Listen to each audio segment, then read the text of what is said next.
Welcome to 2026 and the Mountainside Podcast. Returning for the first episode of the year is my friend Eric Telly. He's a leading strength and conditioning coach at Landow Performance, working with top professional athletes down to your everyday person and everything in between.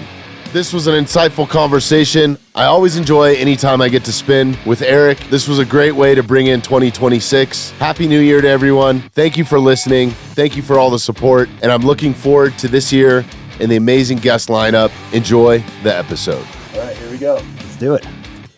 2026, first episode of the year, and I couldn't think of anybody better to have in here than Mr. Eric Telly. Just fucking the monster machine builder. Let's go, baby.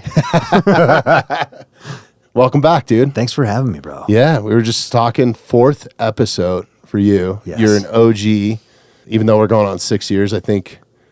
I don't know. We skipped you somehow last year, but you came in like right at the end of 2024. It was like in December or something. Yes. So apologies. No, we're good, dude. But I always love having you in here. I'm busy. You're busy. But here we are. Excited to be back in the room, man. Love seeing you. Love hanging out with you. So I love hanging out with you too, man. And I want to thank you, being a day one supporter, saying yes to coming on when we were just in that little bitty like closet of a room. But so much not fun, only though. that is like, hey, you should have this guy on, Chris Camozzi. And like, it's so crazy how I've just built relationships in this room. And you've done a great job of that. I really try. It's genuine too. Like the people, that's why I vet the people that I have on so much is like, I want, not that I'm trying to win somebody's friendship, but they're like-minded people. Surround yourself by the people you want to be like, right? Or whatever that cliche saying is. And not that I'm trying to be any of my guests, but I'm just really particular. And the thought process was always to have recurring guests so we can catch up. Well, look at what you've done, dude. Look at what you've built through that whole process of, getting people to come in the door and asking them, for advice on who should I have next and who should I see and who should I talk to. Like the Mountainside is a legit podcast, man. So you should be taking your time to vet these people. Thanks, man. So I'm super fortunate and blessed to even be here because I say this every time I come up, but there could easily be somebody else in this seat right now. So I'm super fortunate. So thank you so much. No. You're in the seat. No, it's awesome, man. And I think what's cool about it too is there's this whole community. The Mountainside is much more than a podcast. And I know I've said this multiple times. For sure. But there's like this community outside of it. Like we were just talking about mutual friends. You recommended me to people that I'm now good friends with and just traveled out of the country with, like all kinds of crazy shit. So that's how it works, man. Right? What is it? Word of mouth. Yeah. It's all just word of mouth. That's grown from on the audience standpoint too. So I got to thank them, man, for just tuning in and keeping me on the rails or calling me out when I'm wrong. It's all good, man. It's a community. Yes. And that's how I want it to feel. So thank you for being a part of that, bro. Oh, dude, thank you for having me. Again, you could have plenty of people here. So I'm just blessed and fortunate to be here and for the fourth time. These ones are great too because the first couple is like you kind of get, where's your background? It's like the typical, it's almost like an interview. Yeah. And then these ones are just completely freeform. It's like there is absolutely no agenda, no question that, if you want to go back and listen to some of those early episodes, don't judge me. Listen to Eric. Maybe not. But it's crazy to see. It's also cool to track the growth of the guests. Like what they've done, what they've accomplished since they've been in here, where they're at now, things that have happened. It's so crazy, man. It's wild. I love being around people who have a high drive for success. And whatever that measure and metric is supposed to be, like if you're just continuing to push where you're at and what your goals are and, I don't know, just adding more value to other people's lives and your own life. And I just love it, man. So that's why I come up here and hang out with you. Look at what you're doing. Well, I urge people to do that in their own lives, man. It's like you got to cut out the noise from people that are a speed bump. Because like the people that tell you that you can't, or it's like that negative thing or that negative surrounding. I mean, I wouldn't have started this podcast if I didn't call one of my friends and I was like, and he's in the podcast space or was, and was like, hey, this is my idea. Should I start it? And he's like, you absolutely should. And everybody else had told me no that I talked to. Really? Yeah, for the most part. But So I listened to him. So I just needed one person to tell me, yeah, do it, man. Right? That's all it takes is for one person to get in front of you and say, instead of everyone going, why not? It's walking through that door, man. Like I know for Tyler, to bring it back to him, because you've coached Tyler, my son, he was so nervous to walk into Landow Performance. Like, incredibly nervous. And then, before you even get there, right? Then you open the door, and it's just jerseys and memorabilia on the wall, and Patrick Surtain's running the freaking field over there. You know, like, you're like, wait a minute. Like, where am I? Yeah, where the hell am I? But I think, it's that first, having somebody kind of nudge you through that first threshold, or not being afraid to go through it yourself, I think is so big. And you can probably attest to that. I mean, with all the people that you train and the stuff, the adversity that those guys face the first time that they're stepping into an octagon or onto a college football field, or even a high school football field for that matter, dude, it's fucking intimidating, man. Just stepping into that proverbial arena, right? Like we just started, I say we, Coach Augie just started the 2026 Combine Prep, Pro Day Combine Prep. And, watching those guys walk into the facility for the first time, it just lights a fire. But it's the same thing. These guys have played, but it's the next step. It's that next daunting, there's a bunch of anxiety and fear around it. Lean into that. Go through the door. Why not? Push it. Challenge the limit. What are you made of? And how old are most of those kids that are coming? Are they out of high school going, or no, we're college? We're talking NFL? College kids that are trying to make the NFL draft. Get picked up, unsigned, whatever. Their whole goal is to put on that jersey and be on the sidelines, stepping onto the field in the NFL. So these guys are chasing down a dream right now, and we're here to help them out. That's rad, man. And the league minimum now is like, it's crazy. I don't even know. Look up what the NFL league minimum is. I think it's like $500,000 a year or something like that is the league minimum. Could be wrong. I know a few years ago, just because I had a friend that went in, 1.25. Okay. So when my buddy went in, shout out to Cable Roll-Off, I think the league minimum was $300,000, and that's what he walked onto the Saints with, which is still crazy, but that's a lot of damn money. $840K to give to a college graduate at 24. Yeah.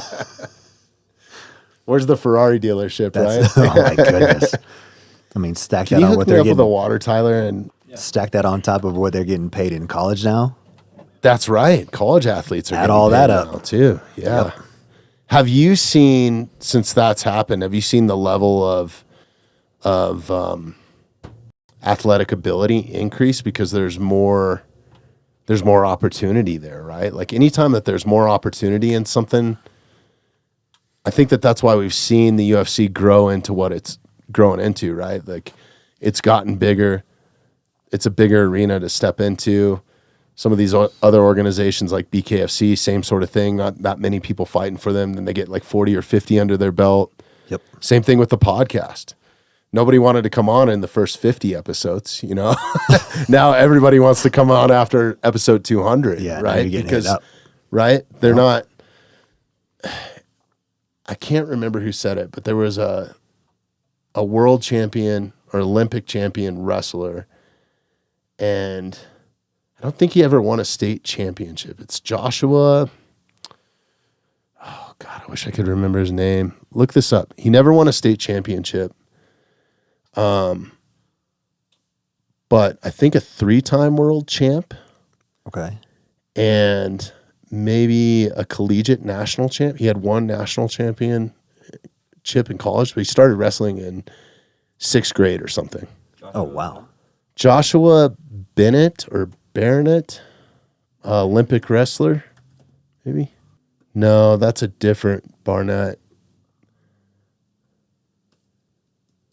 Keep digging on that. God, I wish I could remember his name. But anyways, he always talks about, in a couple of the interviews I've seen with him, he's like, everybody wants my career. Everybody goes, oh, man, I'd love to have your career as a wrestler, because now he's teaching wrestling. And he's like, everybody wants the second half of my career, not the first half, right? You got to go through it. Yeah. So I guess that kind of goes back to my question is, because the arena's gotten bigger, the stage has gotten bigger, there's more money involved, there's more. Have you seen the athletic ability kind of grow, or those gaps open up a little bit? I would say, I mean, obviously there's an increased financial incentive for these kids. Yeah. But I think at the end of the day, I would venture to guess that these guys are just playing for the love of the sport, truly at the end of the day. So, you know, kids want to get drafted. They want to go to big bowl games. They want to win championships. They still have all the aspirations. It's just now there's a potential gigantic pot of money to be earned. It's so awesome while they're doing it, you know, and I'm not mad about it, you know, as long as just be smart. You know, you kind of mentioned it earlier, you know, if these kids make the league and they get paid a bunch of money, just please be smart. Yeah. That's all in any sport, in any given anything where you get money at a young age, look out, man. You know, because there's also ease into it. There's also this like entitlement that kind of comes along with money sometimes too. Can. Right? I think there is, because even like my daughter is a professional dancer, right? So she earns an income. Oh, wow. Dancing ballet for certain organizations or companies or whatever, they hire her, right? Okay. So at that point, when she wants, her being 14, 15 years old, I mean, she started making money when she was 13. So it was like, you can't tell me no. I have my own money. I'm going to buy it with my own money. If I want to go, luckily she's a wonderful young woman now. Yeah. And anything that she's ever wanted has been to better herself, or a creative art class or some sort of art materials or something along those lines. Right.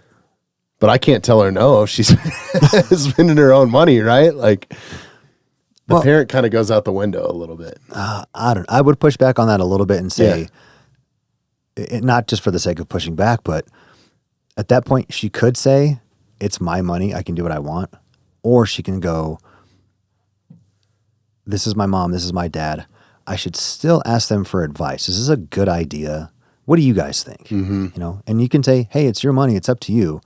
If that were me, right? So I guess it depends on that's exactly what we've done with her, I guess, is you have to come with us with an explanation if you're going to spend a certain amount of money that's not paying back into the sport, or like, because ballerinas are crazy, dude. Like the amount of money that they spend on shoes and just, you know, like those ballet shoes, like those point shoes wear out. And I didn't know this, but they wear out within like 2 weeks of dancing on them. And you're talking like a pair of running shoes, dude. This is like an ultra runner buying a new pair of shoes every 3 weeks or something, man. Holy like you're smokes. a couple $100, you know? Oh, damn. So there's money involved. Okay. With that, yeah. So I guess we didn't put guardrails on that. Like if you need this or you want, that's what this money's here for. Right. Go for it. Right. You know what to do.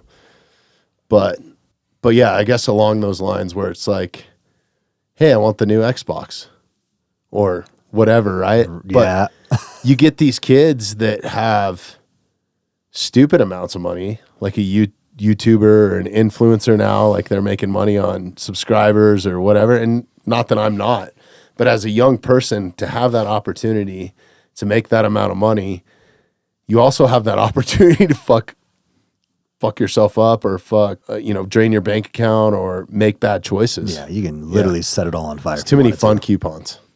Yes. Yes, there are. Just be smart. I'm not saying you can't be young and have fun, but just don't light it all on fire for Yeah. the dumbest thing in the world to impress a bunch of people that don't really matter in your sphere. Right.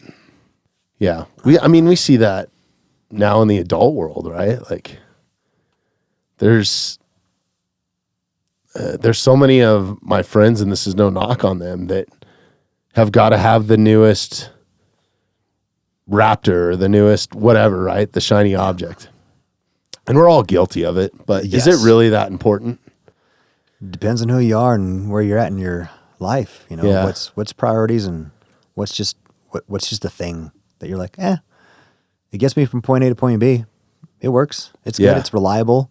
It's not the shiniest thing in the world, but it works. You know, it's perspective, man. Yeah, I think it's if it brings you joy or some sort of like genuine joy. But if you're buying it for the sole purpose to impress people, it's one thing. Yeah. If it brings you genuine joy just to drive your Lamborghini back and forth to the gym, then go for it. And you have the money to do it. We live in America, dude. Let's go. Yeah.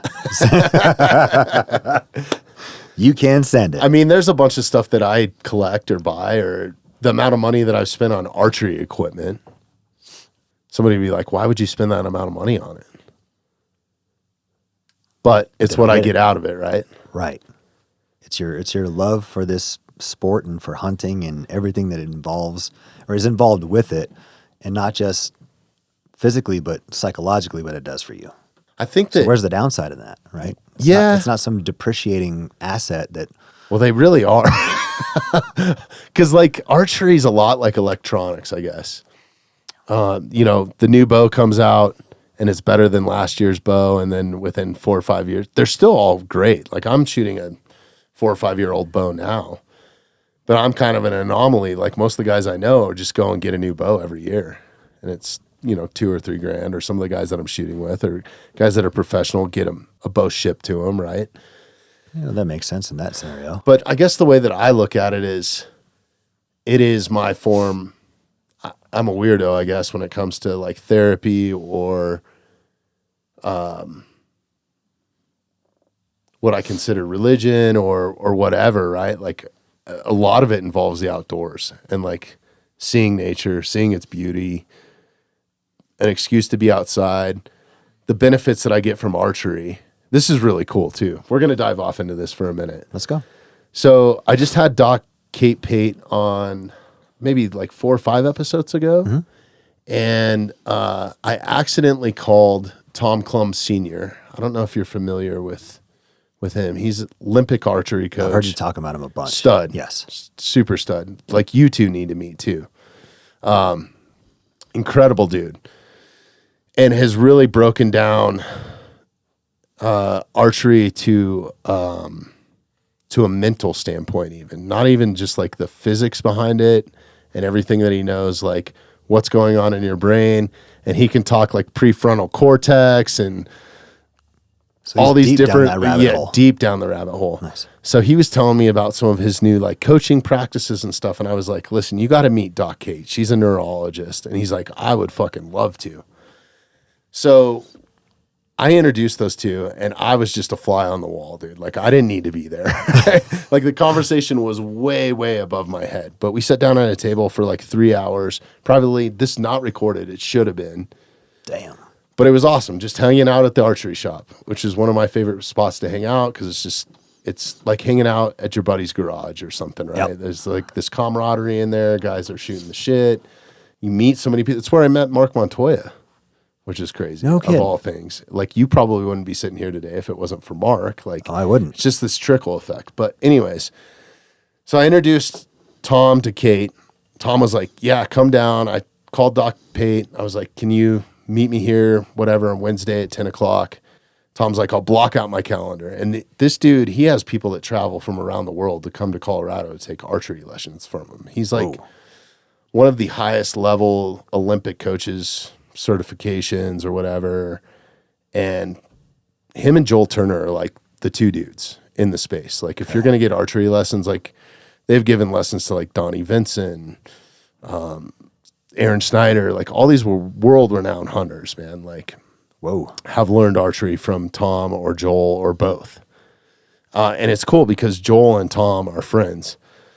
Nice. And then Doc Kate, a lot of her studies and her practices have been on treating TBI for the military, treating it on the battlefield in that golden hour, but then also on the reconstructive side of dealing with PTSD, the therapy side of it, actually, creating different neural pathways in the brain, studying nature and how there are some benefits to it, to like hunting and like breaking it down to the science and stuff. So like I'm her biggest fan because like she's validating everything that I get out of all that joy that I find in nature, cool. Right? Yeah. So she just validated during this conversation.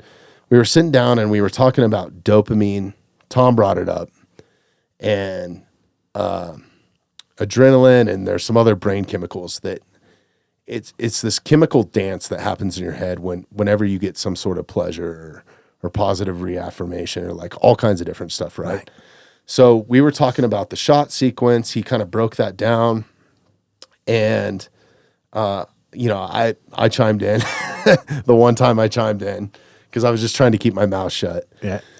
And I said, I really get like therapy through archery, and all the people that I've had in here, my buddy Caleb Brewer said this, and this is where the light bulb went off. He's like, what I get out of archery is, and most people, what I've seen them get is you draw back that bow, you go through your shot sequence, a mantra, whatever, you get in that state, you pull the trigger, the arrow leaves the bow, it hits the target, there's a distinct sound with it. Yes, there is. And then once you hit that target, you get a positive feedback loop. Well, you get that every time.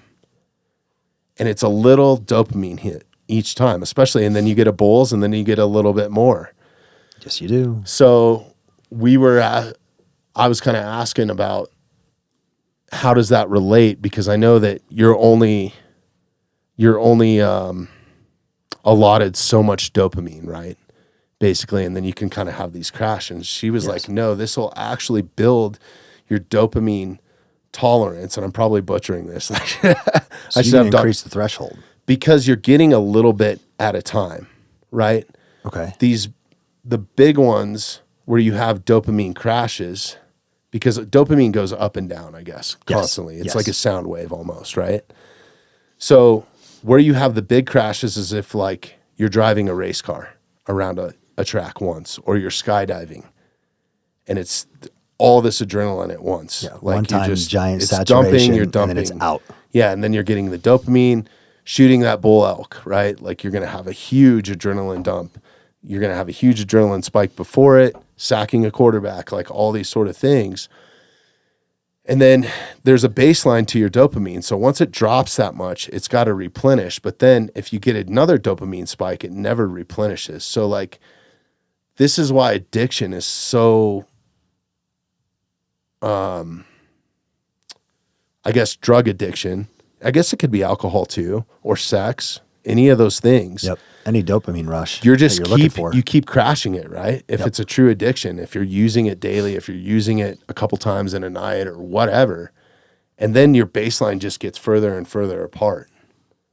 And then you start losing function in your brain, because your brain actually needs this chemical to basically function, right? Right.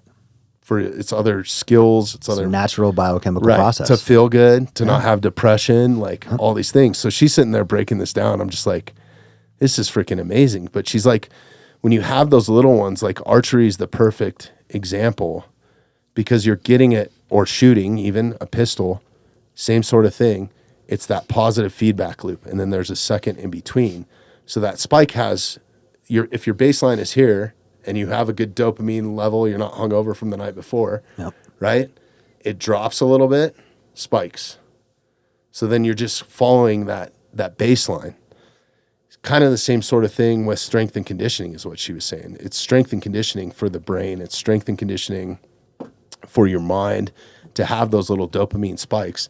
That's why when you're in the gym and you're pushing out reps, it's not the same as sacking a quarterback when you're on the bench press. You're just going through the motions, maybe you put up 245 if you're me, maybe 315 if you're a savage or whatever, right? But those little things, once you get off, you're like, wow, I feel good. I did this, or I'm seeing my gains, or those little dopamine spikes are so crucial to everything. So it was just positive reaffirmation I got a dopamine spike from her telling me that. You know what I mean? Absolutely. You're like, I'm on the right path. Like, okay, I got to shoot my bow every day. This is why I shoot my bow every day. This is why I know when I walk away from that, I feel good.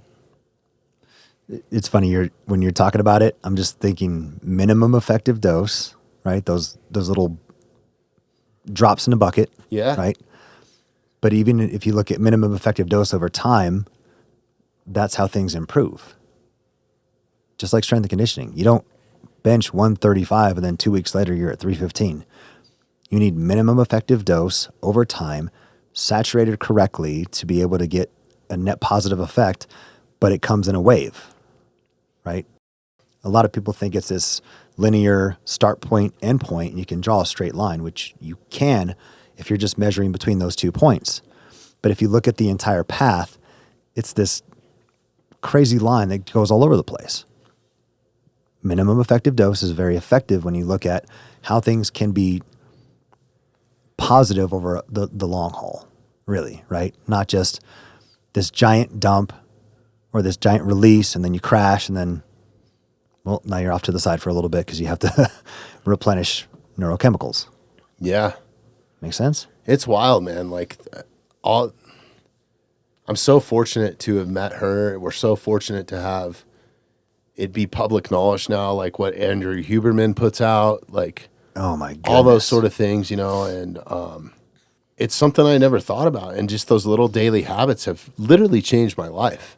Like when I intake caffeine, when I get sunlight, how I'm doing it, what I do before I go to bed, like all those sort of things, they matter. Well, they matter to everybody. Yeah. And you're going to adapt to the good stuff, the bad stuff. Your body is an organism and it's going to adapt, right or wrong.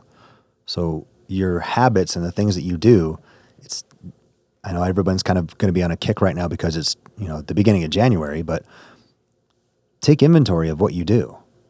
Right? Truly, and self-reflect, be introspective, ask yourself questions.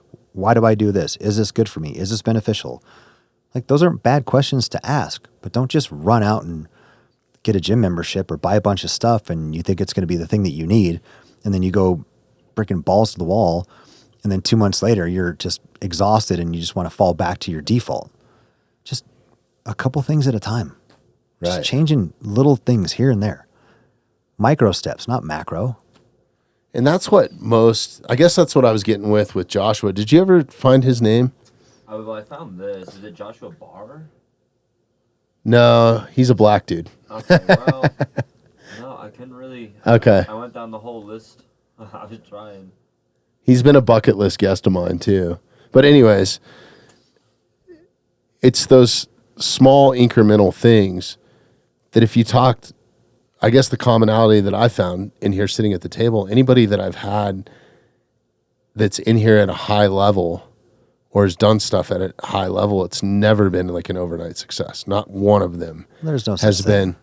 Yeah, it's been a ton of work, a ton of adversity, highs, lows.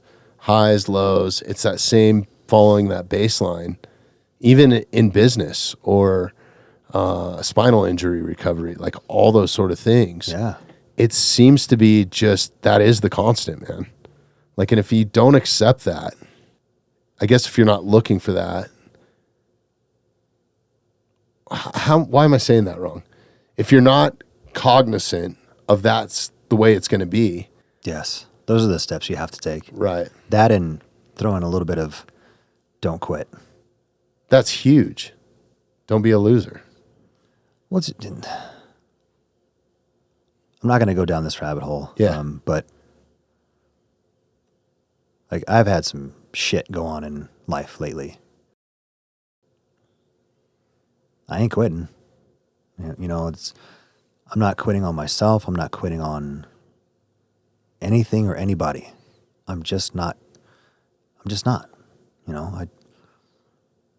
You have to deal with the adversity. I tell people, and I'm going to get a little explicit on here, but if you want to get to the other side of like the river of shit, like you have to wade through it because there's gold on the other side. And if you know that and you understand like, okay, this river's wider than most and this one's really deep and this really, really sucks, it's temporary. Go through it. Have somebody go with you. Have a few people go with you. Have checkpoints along the way. Have people lined up at points of that river to make sure that you're still committed to doing it and that you're not going to quit and turn back.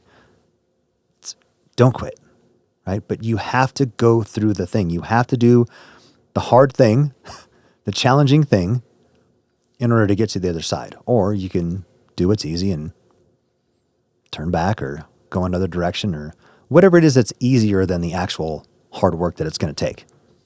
I think, man, there's Jelly Roll. I love Jelly. He's fucking look at what the he's man, done. dude. Like, he lost 300 pounds or something crazy like that. Tyler, look that up. I think Jelly Roll just recently, like within the last year and a half, has lost 300 pounds. That's like 2 full-size men. Yes. Dude, look at him. He's a different fucking person. 275 Unbelievable, pounds. man. Good for him. And, you know, I actually just saw a video of him that came back up. You know how Facebook saves like a memory or something like that or whatever, and then it re-shows it to you like what you posted, or maybe it's a photo of your kids or whatever. Yep. Well, I had shared this thing from Jelly Roll, and I think this was before he had even won his Grammy. Or it might have been right after that. Tyler, go to my Instagram real quick, or go to the Mountainside Instagram. Go to messages. It's not the difference between losers and winners. Lessons learned keep you from being a loser. And it's such a great statement. And man, this guy attests to it. You are the only person in your life that is responsible for your successes and your failures. I don't care how you grew up. I don't care who fucked you out of money. I don't care what bad situations you was in. I don't care what hand life dealt you. You are responsible.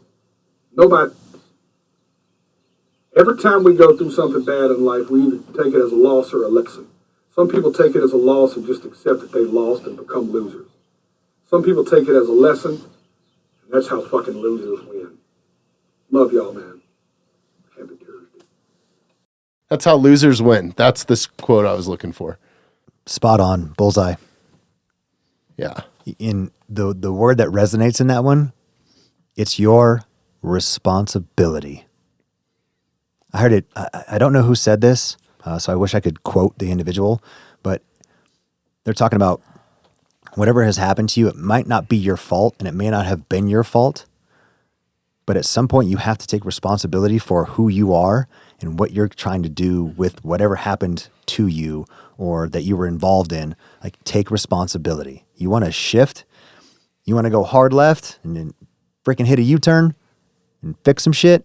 Take responsibility. Yeah. Take accountability.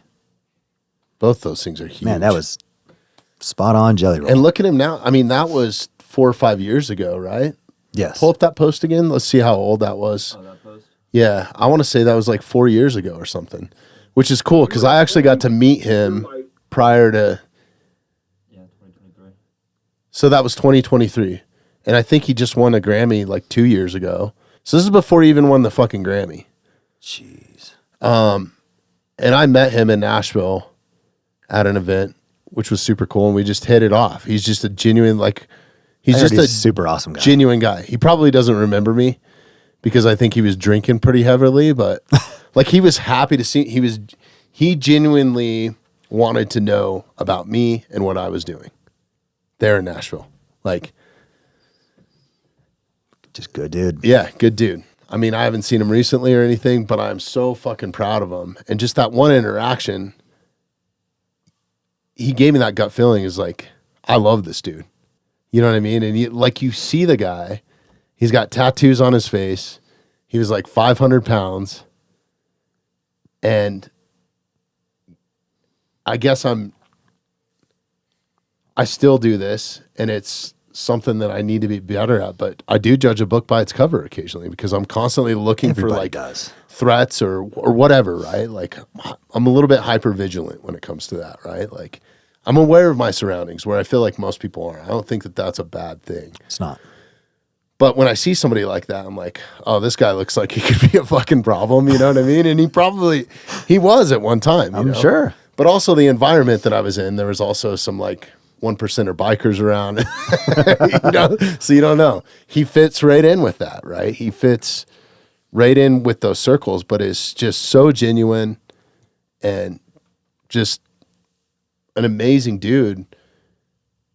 Outside of that, if I never had that interaction with him, he's an amazing dude. Like, look what he's fucking accomplished. I think he was just on Rogan recently after his weight loss. I watched that. It was incredible. But at the end of it, he just got inducted to the Grand Ole Opry, which is like, as a country singer, like that's like the most amount of respect that you could get in that community. Yeah. Like, I think when Johnny Cash got accepted there, and maybe Waylon, they started having their mail sent to the Grand Ole Opry. I guess that's a thing that you can do or something. So he's like, I'm sending all my fan mail to Grand Ole Opry. So not only is he Grammy winning, I think he's got multiple Grammys now too. 7? I think that's all of them. Goodness gracious. Crazy, man.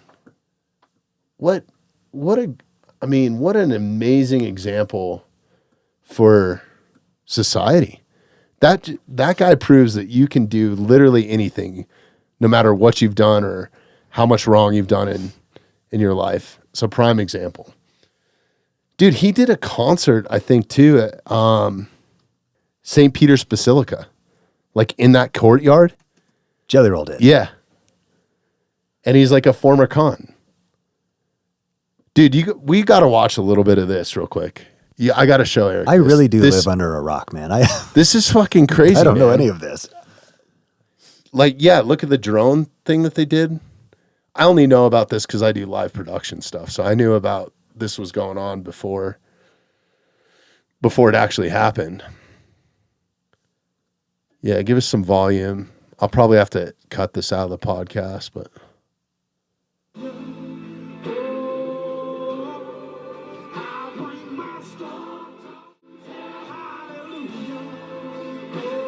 If you're not checking out the Mountainside Podcast on YouTube, you absolutely should be. If you like the content that we create here and you want to help support the podcast, please take a moment, subscribe to us on YouTube, and hit that notification bell. I think it's the only concert that's ever been done there, besides like a Pope or somebody. Like, really? It's pretty wild.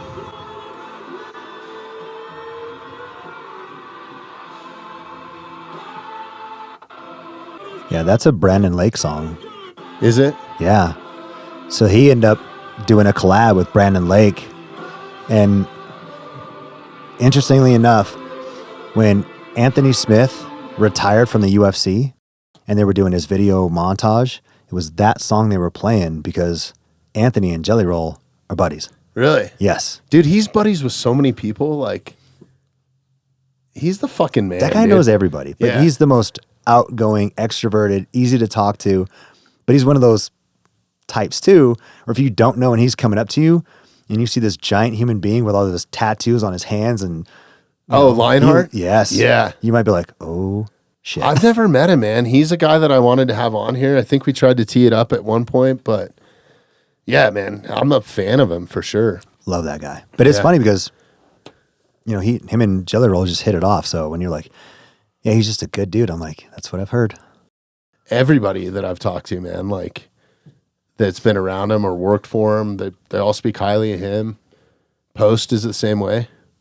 Post Malone. Not as accomplished, I don't think, but who cares, right? Look at what these guys have been through. Yeah. Right? And then to turn it around, Well, that's that's the whole the point thing. of the conversation is Jelly look at Roll's what been they've singing done. money or music his whole life, right? And I think, how old is he now? Like 40 something? I think he won his first Grammy at like 36 or something. Jeez. Like, that's crazy, man. Been to prison. Yeah, he's 41. Been to prison, sold drugs, did drugs. Addicted to food. That's what he was talking about. He's like, I had to treat food. He said it was, and I don't want to put words in his mouth, but go and listen to that episode of him and Rogan talking. He was talking about addiction and what he went through in quitting alcohol, drugs, and amongst many other things, crime, he said food was the hardest one. Because you still got to eat, right? Like you can go to rehab for heroin or cocaine or alcohol. Right. And wean yourself off of it through medication and stuff, but you still got to eat, dude. Like, yes, you do. Yeah, that's awesome, man. I love to see people like that thrive too, especially if they're genuinely good people. People can change. Like, I hate to say, people can't change. People don't change. It's not true. Yeah. The people that have the mindset of people can't change are the ones that don't change. And when other people do change for the better, there's your hater right there. The one that said that you couldn't change and you couldn't this and you couldn't that. Right? Forget the haters. Like, just write them off, right off into the sunset. You're not going to change their mind, right? No, it's not for them anyways. But and I'm guilty of doing this with my own kids, right? Like, we just talked about it with my oldest and her making her own money and having her own, like, businesses, and she's just crushing it. But you want to protect them, right? So, like, some of that protection is telling them no. You have to. Right? Yeah. So I think as we're conditioned, as we grow up in those sort of households, whether you come from a single parent or foster parents or whatever, they're there to protect you, right? And that should be their number one priority. I hope that it is, as most parents, right? Yes. And even shitbag parents that I know, they're still protective of their kids. But so I think it's this natural thing that's just like ingrained into us. So then I think when you have kids, or even if it's a close family member, like a brother or sister or a really good friend, when they tell you, hey, I have this crazy, crazy idea, most people say, I don't know, you might want to rethink that, or you should maybe not do that, because they're looking out for your own protection. I think it's just a natural thing that the first thing that comes to your mind might be no, especially if it's somebody close to you that you care about, because you're almost looking to protect them. Does that make sense? It does make sense. But then you got to start asking more questions. It's like, okay, have you thought this through? And not to deter them or, kill their enthusiasm, but if you're genuinely trying to be protective, you just want to know more about it, I would say almost to ask those questions to figure out how you can be more supportive. Or if it's just really a bad idea, right? Now you have all the information on the table, and now you can point to it and say, yeah, this is not good. You should really rethink this.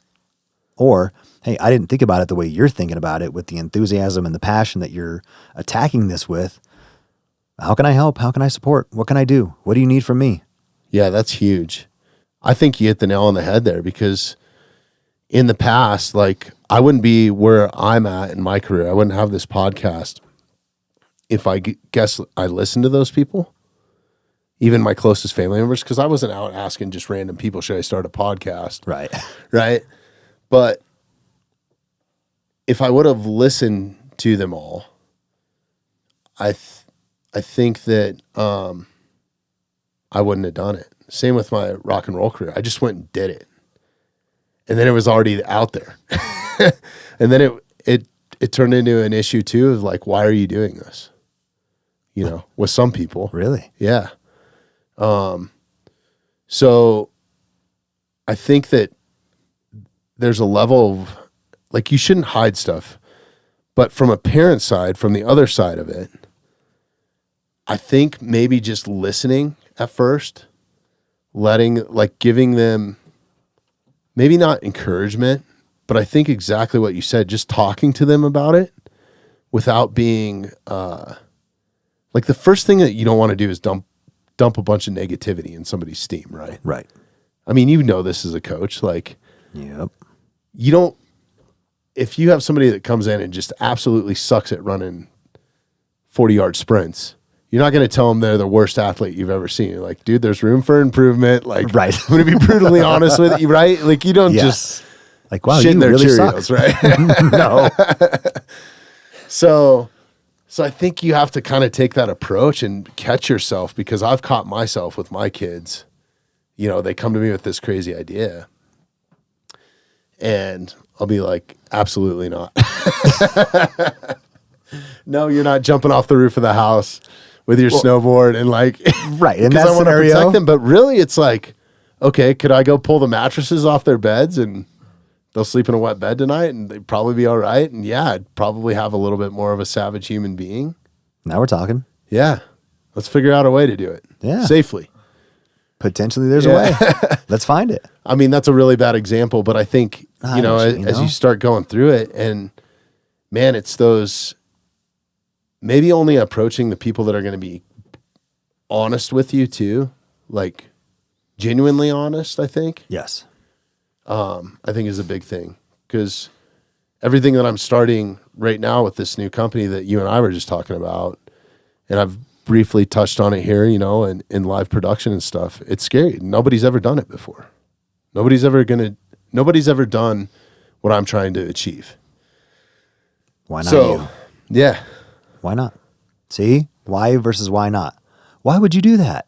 Why wouldn't you? I? Yeah. It's like talking to your buddies and they're, you know, whether they're going through something or they have an idea for something, sometimes just for you, right? You have this idea and you sit across the table from somebody and you just start hashing it out. Sometimes just getting it out there and, you know, putting it out there out loud, I guess is what I'm trying to get at. When you put it out loud, then you start to kind of almost filter your own thoughts and you start to problem solve some of your own issues. And the other person is just sitting there going, I can see your wheels turning. I'll wait. Because they don't really have anything to say until they need to speak up. Right? That's exactly where I was going with this. Man. That's exactly what I get out of this. Like, this has been, I couldn't pay a therapist enough money to get what I've gotten out of this podcast, sitting here with my own thoughts, trying to figure out how to articulate my thoughts after all the CTE and other shit that I've had happen in my life. I couldn't do that anywhere but here. And also being accountable for it, it's a different level of cognition. But I think even with this new company, for example, you know, I pitched it to a couple of my friends and I was like, this might be the wildest thing you've ever heard. You're either going to tell me I'm fucking batshit crazy or you're going to high five me at the end of this. Like, right. So get ready. It's going to take a while. I got to explain it. Sit down. Are you sober? You know? And after going through that, it actually, like you said, it helped me figure out some of the speed bumps that were going to be in my way in having to explain it to somebody else, because it was all just in my head. But if you have to explain it to somebody else, it's a completely different story, or you have to convey your feelings or your vision or your creative vision or anything like that. You got to have a war room. You got to have a forge or a base camp, right? To figure shit out. Yes, you do. Yeah. And I think doing it out loud. Do you see that in strength and conditioning coaching? Because, you know, a lot of people take it upon themselves, myself included, to just, oh, I'm going to go into the gym.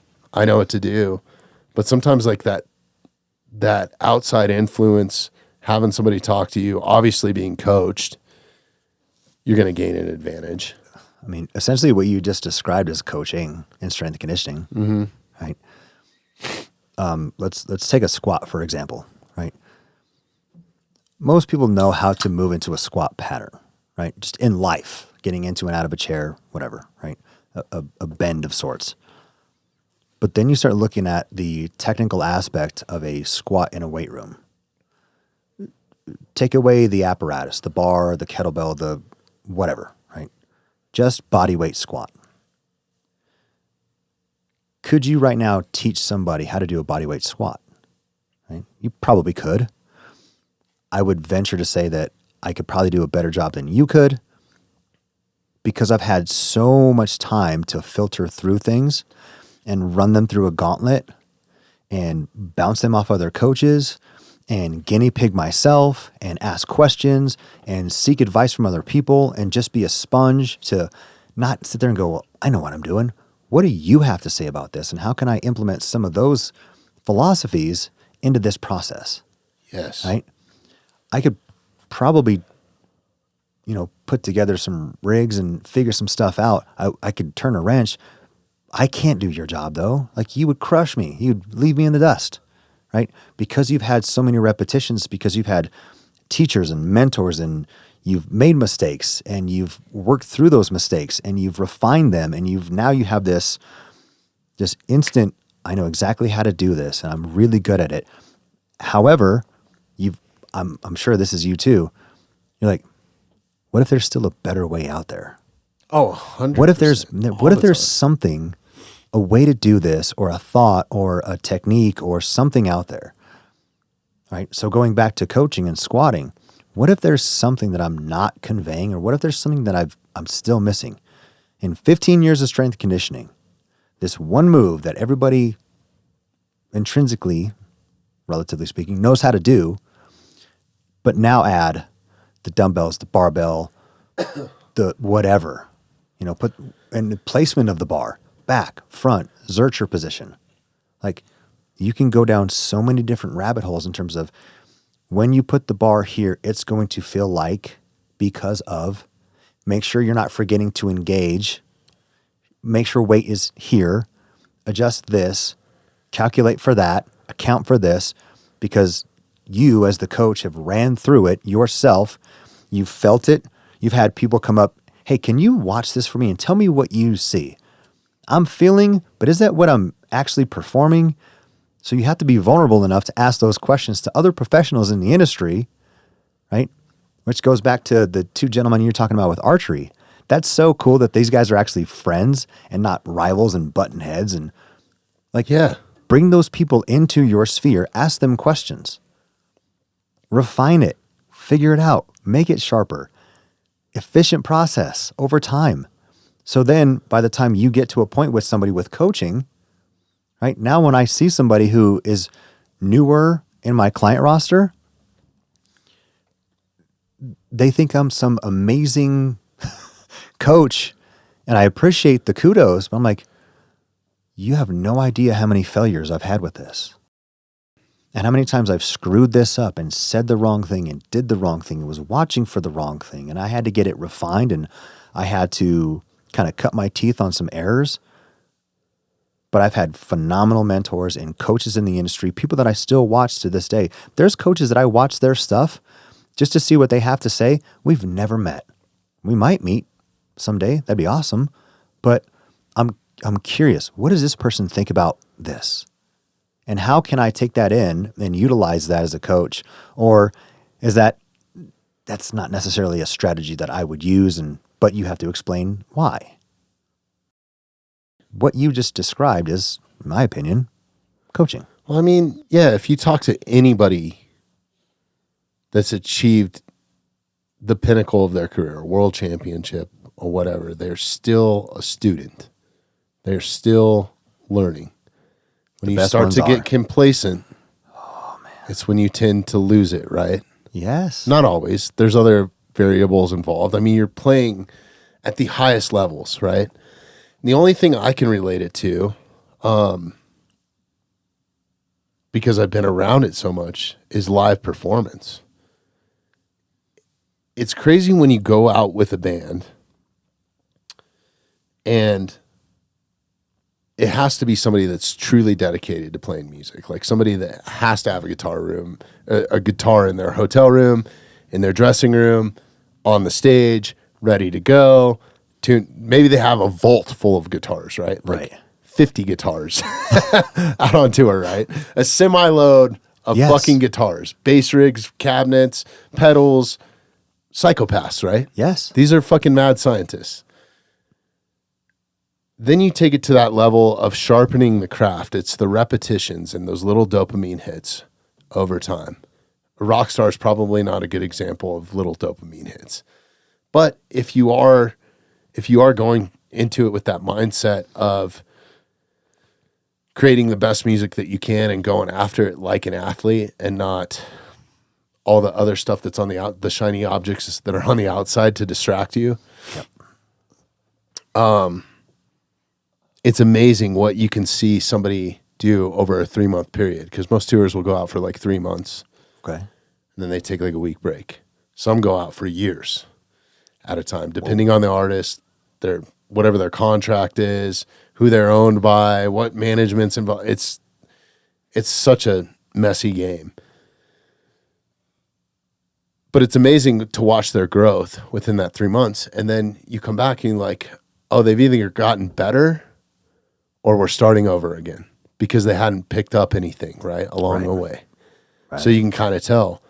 But then to take it to that next level, you look at somebody that's been doing it for 40 years and it's a different fucking level, man. Like, and you have to, from their standpoint and talking to them personally, to keep it interesting, they're like, I am so sick of playing Enter Sandman.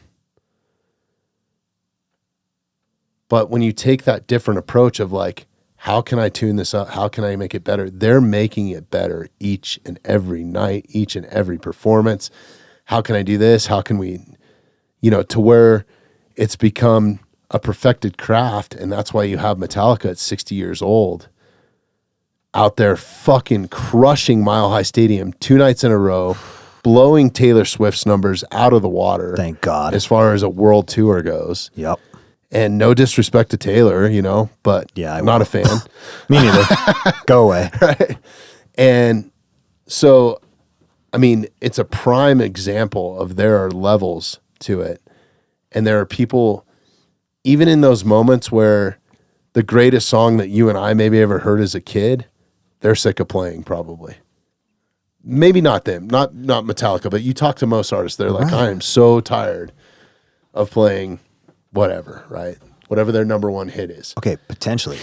No, but look at Metallica. I think that's a phenomenal example. Have they stopped making new albums? Fuck no. There's my point. Whether they were good or bad. So it's not that they're touring and they're playing these 5 songs that everybody knows from this album they made decades ago. They're still putting out new material. So they're still a student. They still have more to offer. They still are creative and have just this, I would imagine, I obviously can't speak for them, but I would imagine they have this really high drive to still push their limits to see what it is that they can do that's creative, that people love, that will bring people into a room and say, like, yeah, I want to hear Enter Sandman, but I also want to hear something off that new album, right? Like, what's one of their newest songs? Lexicodone or whatever is one of my favorites off the new album. What is it?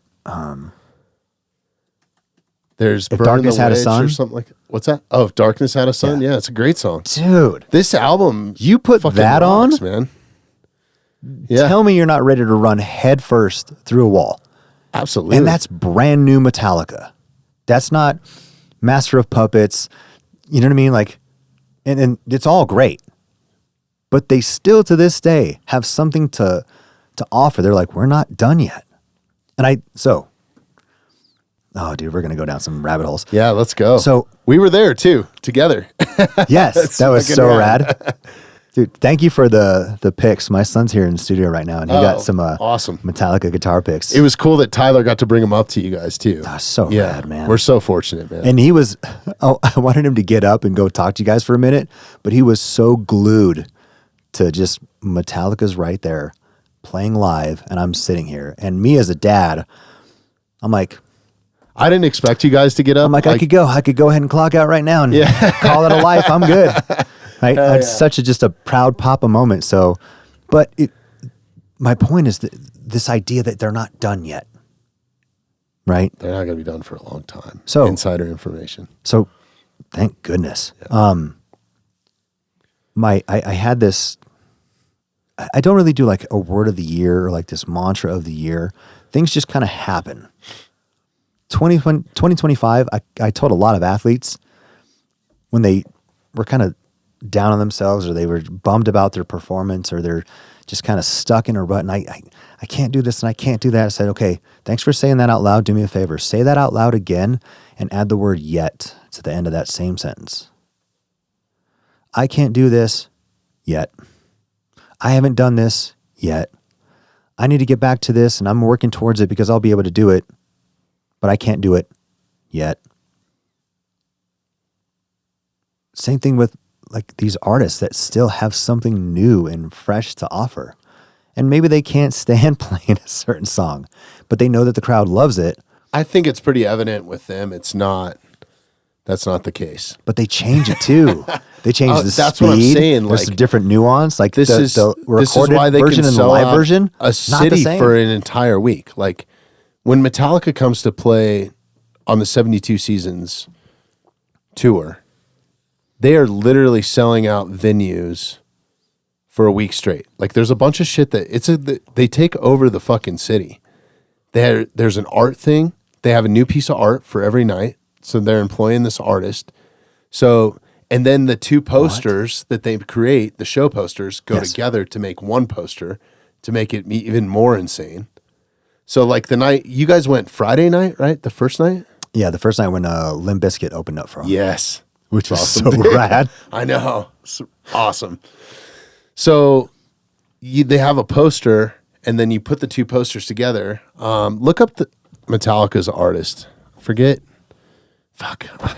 I'm so bad at this, dude. No, but names are the worst. But that's the whole point, right? They still have something. It's not just their songs. Yeah.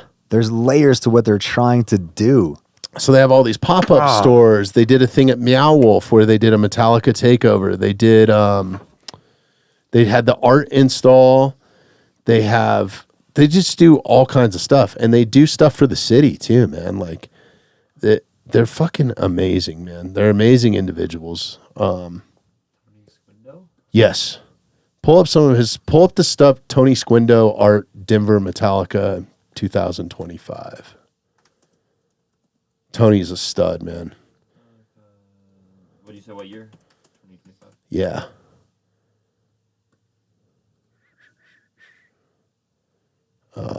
See the bear down there? So this was the first night. Yes, I remember seeing that. Yeah, the second night. See if you can find the full poster. Keep digging, and let me know when you find the full poster. I got to give Tony a shout out. So it's really cool. They sell these posters at each show. Yeah, go to the one that's, it's only $3,000 on eBay. Go scroll up. That one? Yep, click on that. So then you put the two posters together. Damn. And they make one piece of art. How fucking badass is that, man? And that's what they're worth. Holy smokes. And I think you can buy the posters at the concert for like $1,000. Or I'm sorry, not $1,000. I think you can buy each poster for like $100 or something. And it's an actual like piece of art. That one is that's signed. That might be something custom that he did.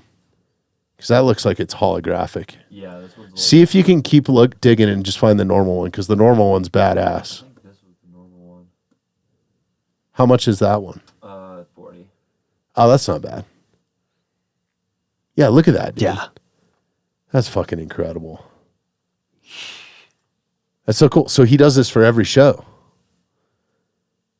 So every show, Every city. So like look up, just go to his like Instagram page or something real quick. Tony's window. Yeah, because he'll post them on there. So then they also do an art show where he sells a bunch of the stuff. The band members show up. That's a sold out event. Like they're doing it right, man. And they give back so much to the city. There's so much revenue that's created. Like Denver, like you couldn't get a rental car, a hotel room, a freaking. I'm sure everything was sold out for them. And he's been their artist for a freaking really long time too. So it's like somebody that's been with the band for multiple years. I don't know how long he's been with them, but quite a freaking while. Like this is all he does, I think, full time is Metallica. Yikes. They've made it bigger and better each time that I've seen them. And I was so reluctant to go to this one. This is what was going on in my own head, and I'm completely transparent on the show. I was like, the last time I saw Metallica was at Bonnaroo. I think that was the last time I saw him. And the same thought went through my head. This was like 2009. Okay. And I was like, I'm just afraid if I go see him, it's going to ruin it for me because I'm not going to be impressed. Like it's going to be the one time that they're like over the hill. It's just not, how can they still rock, dude? Right. How can they still fucking rock? Like I saw them since I was in the 3rd grade is when I discovered Metallica Nice. and Justice for All. And then that took me back to Kill 'Em All, which is the best 30 minutes of my life still. Like, you put that album in, it's 30 minutes long. Dude, it is one wild ride for 30 minutes. It's the best thing ever. I still love it. Still my favorite album. What's Harvester of Sorrow might be my favorite song of all time. great song? Yeah. And it just gets better and better, and it's better live. Like, I wish that I could have the live version of it from every show, because it changes every show too. Like, these guys are honestly up there in like a flow state almost. And every time I've seen him, it's never sucked, even though I'm going in with that apprehension. So I was like, this is the first time that I've ever seen him in my life.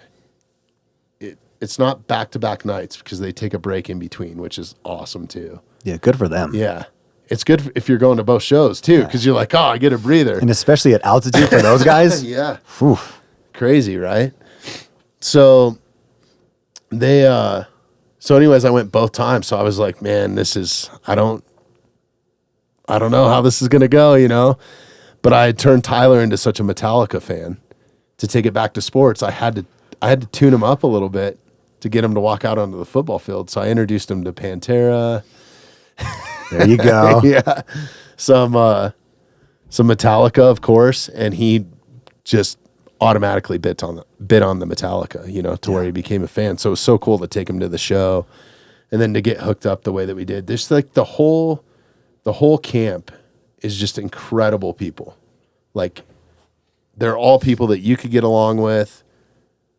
I get along with. There's not one person in that crew that I wasn't happy to like see or meet. So cool. I mean, and this starts it all right here. So they hooked me up with a laminate for the tour. And I think I can show this on camera, it's sure. But I'll only show this side of it. This is on everybody's laminate. So it sets the precedent, right? I want that on a straight hat. from the top. Be nice or leave. I want that on a hat and At a shirt. Metallica show. Yeah. Right? At a metal show. Yeah. You're at a speed metal concert. Yep. Be nice or leave. So automatically, and that's kind of their motto. Like, everybody's just fucking nice. Everybody that works backstage or works with a band or their head of security or even the band members' wives are all wearing that laminate.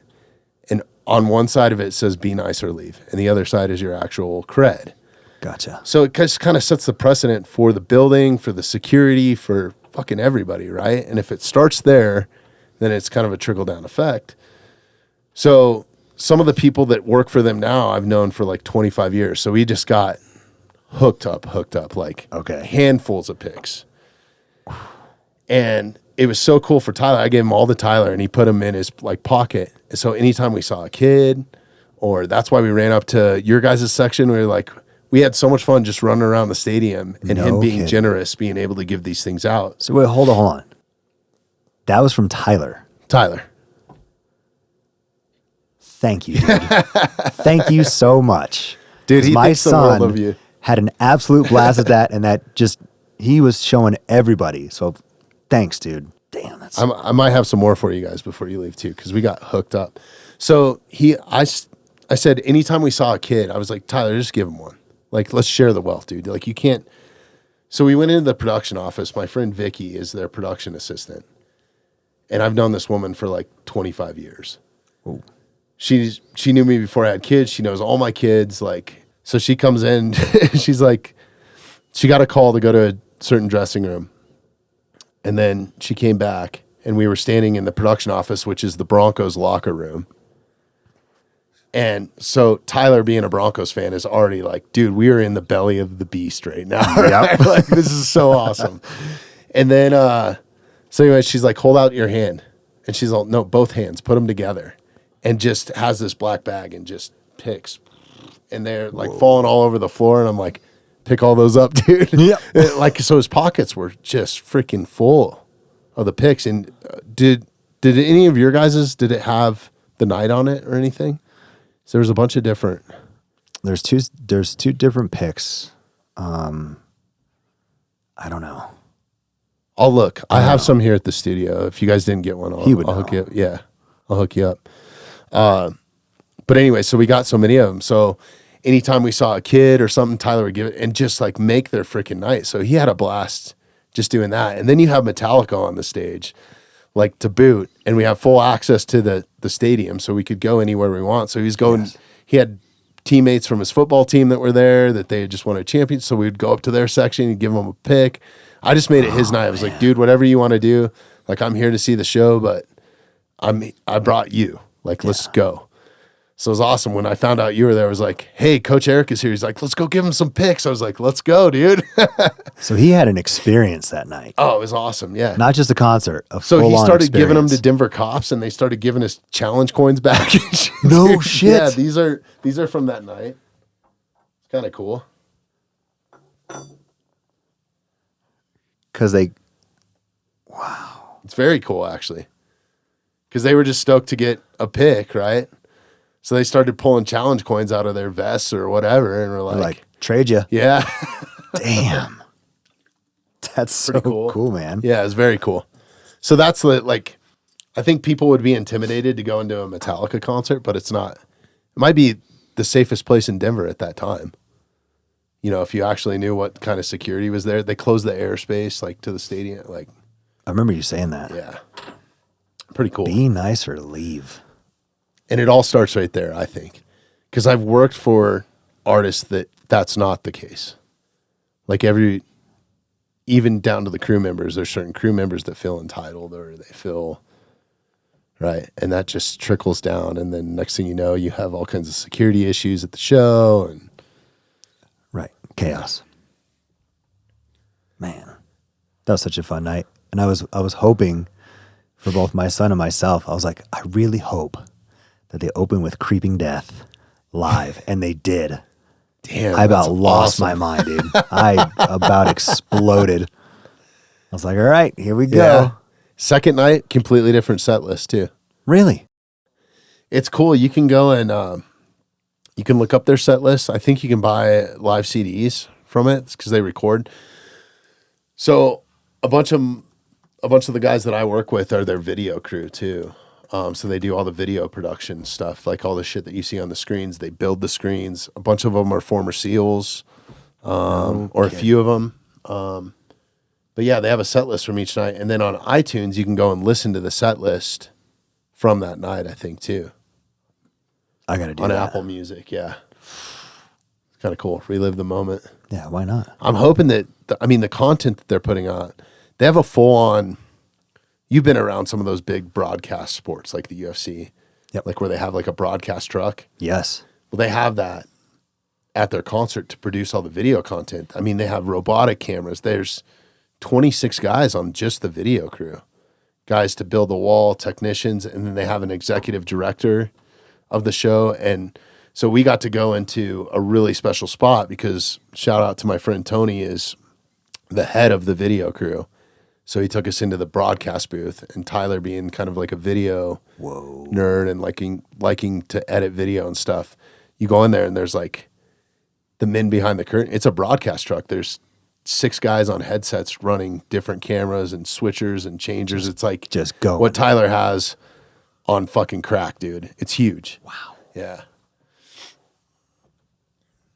It's next level, man. I don't think people realize what goes into it, but to get to that level to where you can do 2 nights, I think it all goes back to that, like honing your craft. Like how often do you see that with the growth of athletes, like that you've worked with at the highest levels that have like stuck with you that you've seen on a regular basis? Like I'm trying to think of, some of the Factory X guys like Dustin Jacoby or somebody like that. Like into my head, He looks like a different human right now than even 3 or 4 years ago when I first had him on the podcast. He was just like, I would hate to disrespect him and call him an average dude 4 or 5 years ago, but he kind of had that average dude build. You look at him now and it's like, you're just getting more savage and more scarier, right? Yes. And this is why I always say that you create monsters, because I look at some of these guys. Cody Brundage is another example. Chris Camozzi, like these guys' physiques change over time and they just get like more stoic and better athletes. These are guys that they just trust the damn process. They do. They put in the work. They ask really good questions. They're curious about things. They're not satisfied. They don't just walk in and go, point me in that direction and I'll go. It's, okay, what do we have today? What's going on? What are we looking at? Oh, this is different. What's going on here? They're not just satisfied with, okay, we're going to do A and then B and then C and then D and then, we're not doing that anyways, but you get some athletes that are just, okay, what do we got? We're going left. Okay, left. Okay. Dustin Jacoby's like, all right, what's over there left? Right? He asks questions. He's curious. He wants to know, and he wants to know that his coaches are invested in him as well, right? And not just from a performance standpoint, but as a coach. Like, are you invested in me as an athlete and what encompasses me as an entire human and an athlete, competitor, fighter, husband, all the things. In an aspect of like, do you care? Yeah. Yeah. Athletes don't care what you know until they know you care. So you could be the smartest guy with all the knowledge, but if you don't care about them and you're not invested in them, they don't care how smart you are and your certifications and degrees and plaques, and they don't care because you don't care about them. But when you get the buy-in off an athlete, right, because you build trust and camaraderie, sky's the limit, man. Look at Chris. Yeah, man. Still going. Dustin Jacoby, still going. These guys, they're not done yet. Both of those guys are prime of examples of could have rode off into the sunset multiple times. Yes. And they never did. They're not done yet. Yeah. But they also are not, they're not done yet, and they're not complacent. Mm-hmm. Oh, I've been doing this for this long. I can show up whenever I want and partake in the things that I want to choose from. It's Burger King, I can have it my way, and then I'll leave when I choose to leave. Even though practice is still going on, I'm Hollywood, I can do whatever. No, I can attest to that because I spent the whole week in Rome with Chris leading up to his last fight, which was a straight up robbery. I was going to say, he won that, by the way? Yeah. You guys already talked about that. We've talked about that ad nauseum with Coach Jake and Chris both, but he'll get his opportunity, or he better get his fucking opportunity. That's all I got to say. So we'll leave it at that. But I think I went 5 days before the fight, something like that, and a ton of friends there. Coach is there, Chris is there, Whitney, Beto, Brandon, like there's just a lot of people, right? There's a crew. And then you start meeting a bunch of the other fighters and some of their crews, and like next thing you know, you're hanging out with a bunch of crazy gold tooth Aussies that are SAS dudes and like just savages. Lovely people is all I got to say, but it was just fucking awesome experience. Unfortunately, Chris didn't get to experience any of that, or he chose not to. Eye on the prize, right? Yes. He's cutting weight. Laser He's focused. at the gym. He's still able to see him. He's not cutting himself off from the world. No, but it's limited access. Limited access, high focus, dedicated person, world champion status, right? Yes. So, I'd been to Rome multiple times, and I was having a freaking blast. I was drinking wine and eating pasta and doing a bunch of shit I probably shouldn't be doing, but it was so much fun. Actually, we were really laid back, just eating and drinking a lot. That's a bunch of shit I shouldn't have been doing. But living life. But when in Rome, right? Yeah. There you go. When in Rome. And that place is such an amazing place with all the history. And then you have, there's so much to see and do there and experience, and the culture can be really cool too if you get into some of the right spots. And so anyways, Chris had never been to Rome. He very easily could have been out with me or Beto or any of us. Right. Yeah. Doing what we were doing. And we weren't like going crazy. We weren't going nightclubbing or anything. Just going out to eat. He wouldn't even go out to eat. So. Because you can do all that after the fact. Yeah. Right. Some people know that, some people don't. And it's Sometimes it takes a day after the fact because you have to get your tooth cut off. oh my goodness. Yeah, true. Poor dude, man. Right? Yeah. But the point is, he's a veteran in all of this. So he's not running to Rome going, well, I'm going to go here and I want to see this and I want to see that. Before the fight, you want to walk around the city and eat and drink and do all the touristy things. Right. You have an event, you have a fight, you're the headliner. So he knows that. He knows that going in, that everything is about the fight, and then all the restaurants and the tourist stuff, and that can happen. 100% professional But is yes, what it is. Yeah. Yes, I'm here for one reason, and this is the primary reason why I'm here is this. Let's do this. Everything else is secondary. Yeah. This is primary. And what a fight, man. It was incredible. It was incredible. Dude. That was an incredible fight, hands down. Like, It was. You take the judges and the bullshit out of it, that was a hell of a fight to watch, dude. Like, it was a fucking nail biter. And I'll even give props to Sakara. Like, he took some shots. Oh, dude, that dude is tough. Damn, dude. He is tough, man. I thought for sure he was going to go down in the second or third. I thought he did so, go too. down a couple times. Well, he did, but it was like, Yeah. I don't think he's come back up. Yeah. Like, I think he's had enough. Nope. And Chris is one tough motherfucker, man. That guy is one of the toughest dudes I know, but one of the biggest sweethearts I know. It's like, For I would sure. hate to ever be on his bad side, but he's one of my favorite people to be around. I'll take that chance, dude. But You know look what at I all mean? look at all these guys that fight. They don't really have bad sides Chris, because they have an outlet for all of it. It's Yeah. called training and sparring, and then the actual event where it's like, okay, you're the dog on the leash. We're going to let you off that leash now. Go. One of We're my just gonna favorite let you lines go. of Chris's is like, I don't fight for free. No, he doesn't. And he's not joking when he says that. Yeah. He's like, yeah, it's, stuff might happen, whatever. He's like, I don't fight for free. Yeah. Good for you. That's Professional. crazy. So, sorry, to take it back to that question, when you have somebody like Dustin or Chris and you're spending time with them every week, essentially throughout the year, a lot of weeks of the year, you're seeing that growth in. It's weird. It's like when you don't see your kids for 2 weeks and then you come home and you're like, oh my God, they're taller, or they're bigger, or whatever. Yes. And I'm sure that you guys are tracking it, through the Proteus machine and all this like advanced system. And I know Landow is keeping track of that stuff in some sort of metric, right? Yes, we are. Yeah. Is it crazy is it all built on dedication, or is some of it genetic? Because what I'm seeing from my perspective, knowing them for 4, 5, 3 years, I'm looking at the evolution of them because I'm seeing them in 6 month increments.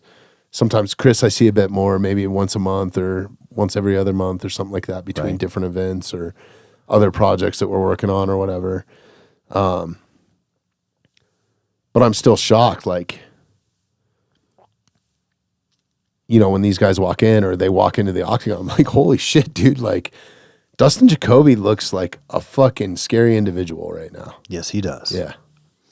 It's all the above. Mm-hmm. It's short answer is yes. It's genetics. It's their discipline. It's their consistency. It's their drive. That you have to have all of it, right? These guys, in their stage of their career, to your point, they could just, all right, I'm done, and just ride off into the sunset. But they're not. They're not satisfied, and they'll know. They'll know when it's time. Right? They've seen enough. I think the world of sports has seen enough of the comebacks and all these things that guys that stayed in too long past their prime, and it's like, why are you still doing this? I think there's enough examples out there of that they don't want to. Who really wants to be in that category of you overstayed your welcome, or you try to come back again and again and again and again? Like, don't let that become your legacy. And I don't see that for those guys. Now, that being said, they know that they still have more to offer for the sport and for themselves. Absolutely. Right? They have goals that they still want to achieve. So that's what gets them out of bed early. That's what gets them to the gym. That's what the consistency and the training and the diligence and the discipline, and because it all goes back to the drive. Like, they have their eye on the prize. There is a goal, and I know what I need to do to achieve it. Now, they've been doing it so long that they have a saturation of training that helps them for sure. It's not just the fight camp that gets them through. It's everything they've gone through up to that point. So they're fortunate in that aspect. When you look at an athlete who is newer to a sport or newer to competition, like what saturation of training do you have? What saturation of experience in the nerves and the jitters and fighting? You take somebody and they're 0-0 and they're walking out for the first time. You got to pick your corners. You got to pick your walkout music. You're figuring out what color shorts you're going to wear. Like, there's all these things to think about. You've never been in an arena before. Right? And then you've trained. Yeah. And you've sparred, but that's different. Your training partners aren't trying to finish you.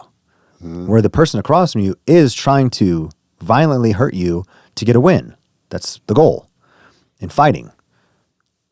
But you take somebody who's a seasoned vet and they're like, yes, there's still the jitters and the anxiety and the butterflies, but it's not all of the noise when it was in the beginning. Yes. Some of that has calmed down, and now they can channel all that with, again, the saturation of training and the experience. It's a different person that you're seeing walking into the cage, the ring, whatever their arena is for competition. It should be a different version of them. It should be an improved, in some capacity, an improved version of them. Whether they're stronger, faster, their endurance is up, their fight IQ or whatever. Things have to be minimum effective dose, improved over time to get that person in fighting, that person that ready for that night. But then you look at other sports that have seasons like football. They have to be ready any given Sunday. In college, it's on Saturdays. In high school, it's on Fridays. And you fill in the sport. They have to be ready. Beat up, banged up, bruised, whatever. The competition date is still looming in front of you. So however long you've played or prepared as a kid, as an athlete, all of that leads up to that night or that season or whatever. Right. It's everything that you put in that bag and you pack and you bring it with you, right? So for Chris not going out, I completely understand why. Yeah. He's not a rookie doing rookie stuff. He's a veteran. Yeah, I think it's veteran also stuff. surrounding it with people like we could have been like, oh, come on, dude. Or like, no, it was like, hey, how can we help you? You want us to bring your food back? What do you need? Right. Need a spinach shake? Just being an asshole or like, you won't believe the pasta we ate. Yeah. But, okay, that part you have to kind of do while people are cutting. Yeah. It's almost an expected. Right. Like, that's why we're friends, right? Like, yes, it's part of it. That is part of friendships, man. It's a healthy part of it is giving your friends shit. You right? got to, yes, you have to. And they got to know, like, okay, this is part of what I signed up for too. Why did I have some invite thick this skin? guy? Yeah, like, damn. Yeah. Like, I've known fighters that are literally like, hey, send me photos of food this week. It's like, you're a masochist. Yeah, That's what they wild. want. Really? That's what they want. Photos of food. It's like, you're, okay, weirdo. But I'm going to send you photos and I'm going to talk shit while I'm doing it. For sure. That's crazy, man. But it helps keep it lighthearted. Yeah. Right? Because all the fighting, the competition, the sport, the events, the seasons, it's very serious. But you have to have moments of lightheartedness peppered in between. You can't just stay at freaking level 10 all the time and then go try to compete. No, hell no. Good luck. It's the same in like bow hunting is the only thing I can really relate it to. And not that I've done it. I mean, bow hunting's bow hunting, man. It's all fucking hard, dude. It's all professional in my opinion. Whether you're a professional or not, that's what you have to do to hunt down like elk hunting, backcountry elk hunting, for example. There's different levels to different hunts or species or whatever, right? But if you're going on public land in the backcountry, it doesn't matter if you're the best athlete in the world or the best archer in the world. You're both facing the same adversity, the same level of adversity. Where it comes in is the knowledge and the time and the experience that you've spent there. So maybe the bow hunter's going to have a little bit more than the best athlete in the world, right? Because he's got more experience on tracking animals, like actual hunting Yes, experience, they're right? familiar with the circumstances. And everything kind of equates to hunting. Whether you're hunting man, hunting championships, I love that analogy. And nature evens the playing field. But I forgot where I was going with this. I think it's just the guys that succeed at backcountry elk hunting are the guys that don't quit. There's so many guys that I've seen, like, it's amazing how many camps you'll see just lined up 1-2 days before. And within 3 days, guys have packed up and moved because they think that there's no elk there. So they're either going to another spot or they've just completely given up, or they're just in camp all the time if they're still there. It's kind of crazy. Don't quit. You know? Yeah, that's the only way that I've found success in anything. Podcast, I could have quit this so many times. There's so many times where I've gotten hate or, I mean, this has actually been pretty easy. That's not a good example. It's not a walk in the park, but I easily could have said no or quit. Right. You could have gotten fed up at some point or frustrated and I I have this, I'm out. Yeah, to be blatantly honest, like I have been at times where I'm like, why the fuck am I doing this? And then the next day rolls around and I think about it and I'm like, yeah, this is why. Because like, look at the guest list or look at all the friends that I have now because of it. And it, not that those people wouldn't be my friends in normal life if I didn't have the podcast, but this has given me the opportunity to meet them. Yeah, right? It's a catalyst. And I think the people that I have on the podcast, I have a tighter bond with than most people that you would just meet in a normal circumstance. Because this is very unheard of to sit down and have a conversation with people for a couple hours.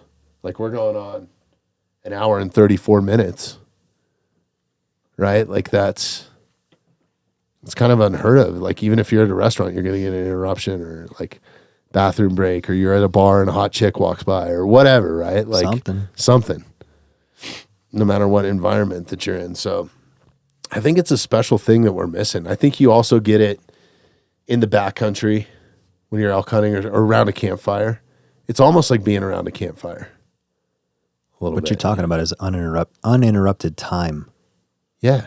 So you can be out and something could go, your phone could ring, whatever. You could potentially be interrupted.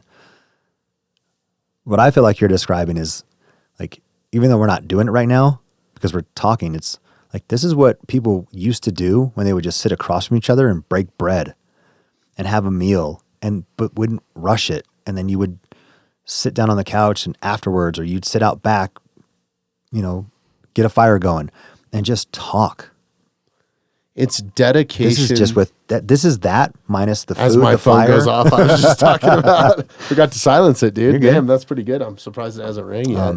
Normally this that is thing's that, man. ringing off the hook. This is that minus the food and the fire, but it's the conversation. You can do this outside of having a podcast. You don't have to have a podcast. You don't have to be in the backcountry. And I've really, this not only has it been a blessing for the friendships that I've created in here, but more for my own self-growth and communication with other people and learning how to genuinely like treat people, to let them know that I'm genuinely, I just care about them, dude.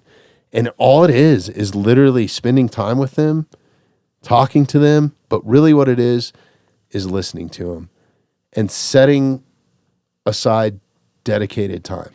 Like that's all you have to do is dedicate time. You can eliminate all the distractions. Just dedicate the time. And that's one of the biggest things that I do with my kids now because I know how valuable it is. Like, and I always say that this is a time machine, but fucking everything's a time machine, dude. It goes by so fast. I mean, it cruises by. And I know it's a cliche thing that old people say, but one of the best bit of advice that I've gotten from a really good friend of mine that is a former operator. He'll never be on the podcast, but he's like, it was one of those nights where we were having a campfire conversation, and he was like, you can actually control time. You can bend time. He's like, that's what we do on an operation. Everything slows down for us to go faster. And I know that you do this sometimes on working on, steps to make guys faster. Sometimes you have to go slower, right? Yes. To begin with. So that's kind of what he was explaining to me. He's like, a lot of it is a perspective, man. So it's like, if you're taking as many of those minutes in the day and making them count and not worrying about what's coming in 2 hours, right? And then the point of them clearing a house or going through a skydive sequence or something, it's like we slow all of that down. Even though it's happening at the same speed, up here it's happening slower. So you can enjoy it more, you can critique it, you can break it down, and I was like, man, I don't know. Sounds kind of woo-woo to me.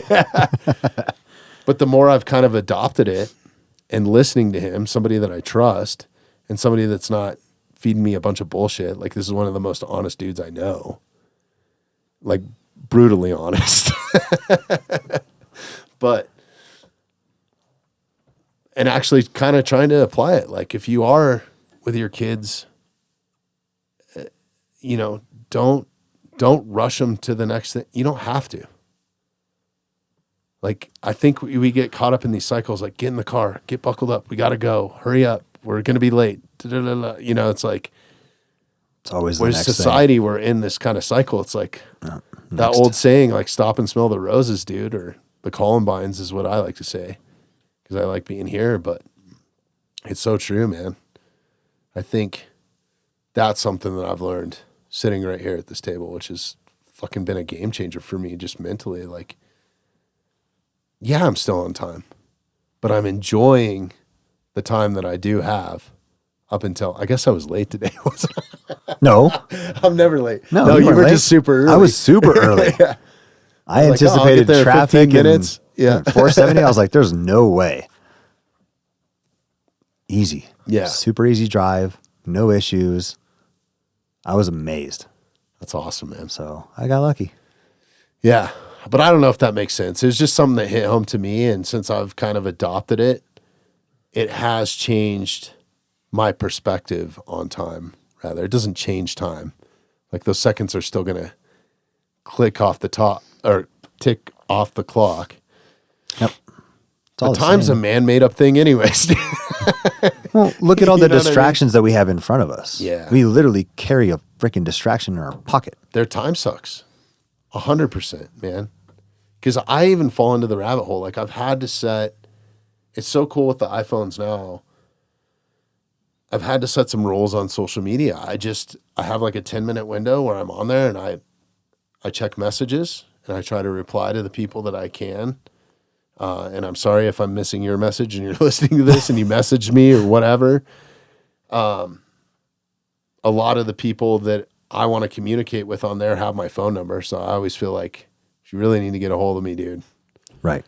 fucking call me or text me. A lot of times it's my really good friend sending me some really messed up stuff. You got to Which have is those fun. friends. Yeah, You it's got to fun, have man. those friends. It's fun.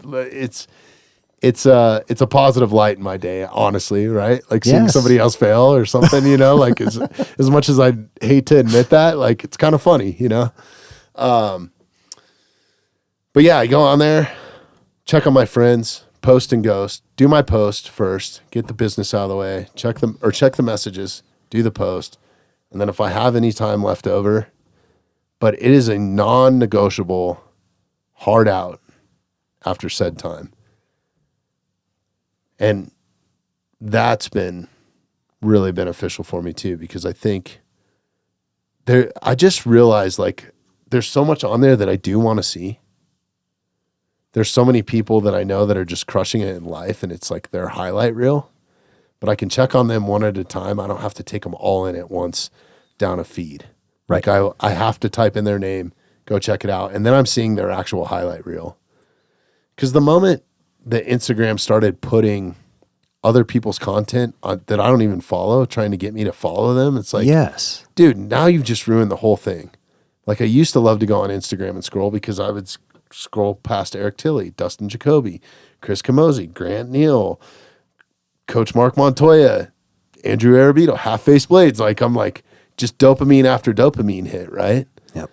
Of people that I really care about, but people that were in my, 6 foot world or whatever you want to call it.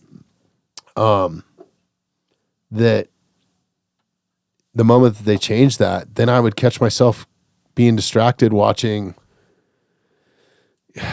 Honestly, that's how I saw Charlie Kirk's death, and I did not want to see it on purpose. And I went on Instagram, makes two of us. and I hate to bring that up, but I didn't know what I was watching. I had fucking no idea.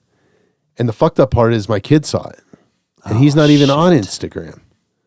You know what I mean? Like, he's like, yeah, Dad, I saw it. It was on his Google feed or something. And I'm like, the video was. So, I don't know, man. Like that was a major game changer because I also had to check myself here. And I've talked about this ad nauseum, but this is really important to me. We got to the point, and I didn't realize it. I was just doing what I wanted to do creatively, and it was fun, and I was, my guests liked the content. But I was slowly I didn't realize it, but I think, getting caught up in those cycles and seeing our growth on YouTube.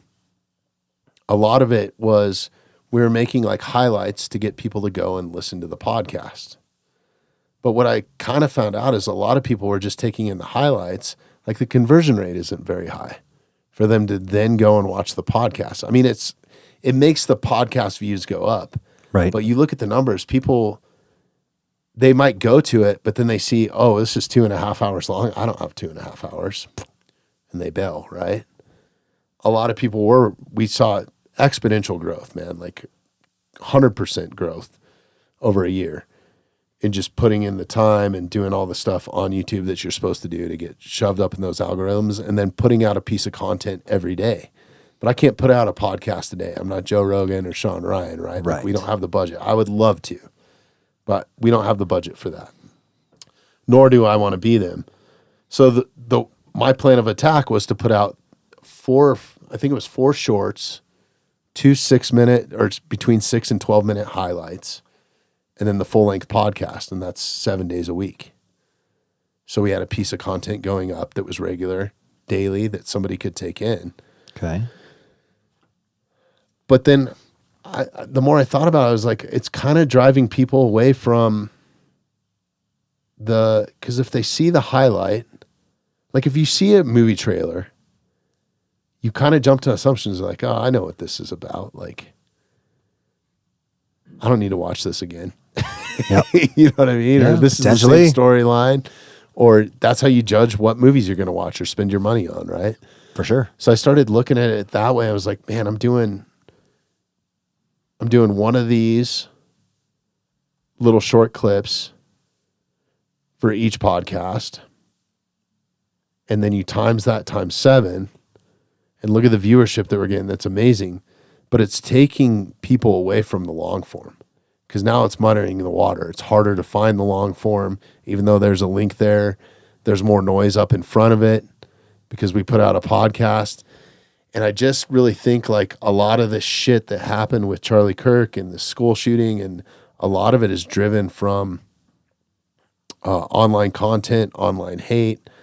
I think podcasting has been an absolute blessing and God-sent thing. I mean, obviously you got to take in good stuff, but the best part about it is you can turn it off, but it's brought people back to long-form conversations, which we just talked about, are so important. So I took a new stance here that we're only going to put out a couple of those short clips and then the podcast, maybe one highlight here. Right. But it doesn't need to be, it needs to be driven back to the long form. And I urge other podcasters, like, to keep podcasting what it is. Don't fall into those rabbit holes of producing all this short content all the time. Like, push it back to the long form, man, because that's where the real human connection is, and that's where people figure out shit. That's where people hash out stuff.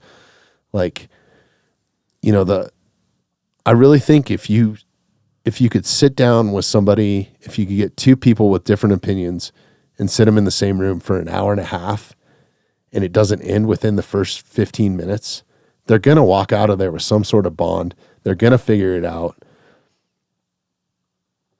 Like, honestly, we should lock world leaders in a fucking room and tell them to figure it out. They come out. Like, no shit. You know, Squid Games, whatever. Like, yeah, that'd be good. Great. Yeah. I don't know. I went on a tangent there, but it's important to me. And moving forward, that's how we're gonna continue to produce content here, is push it towards the long form. But you're not wrong, man. It slows it all down. Yeah. When you said it, we're rushed. It's go, go, go, go, go. And that's what you're doing with those clips. And it's programming your mind with those dopamine hits that we just talked about, where you're getting these big dopamine drops. Did you hear her Rosie did. She's like, oh my God. Are you She's mad like, are you down guys there? done yet? It's like, oh, what are you talking about now? Malinois do that. It's hilarious. That's awesome. I love having Malinois in here. We've had so many in this room. It's been awesome. Yeah. But yeah, man, pushing it back to the long form, I think, is important. And then also, kind of what I was getting at is, like, you don't have to have a podcast or a platform or anything to do this. Spend some time with some people, man. Amen. You know what I mean? Even if it's the dude at the grocery store, the clerk, whatever. Like, some of my best friends are the people that work down at the gas station down here. Like, they are happy to see me every day when I come in to get my coffee or get my gas or whatever. Because you actually talk buy to the them? Jocko Goes, because I care about them, right? There it is. And I think a lot of people are just so caught up in their own way a little bit.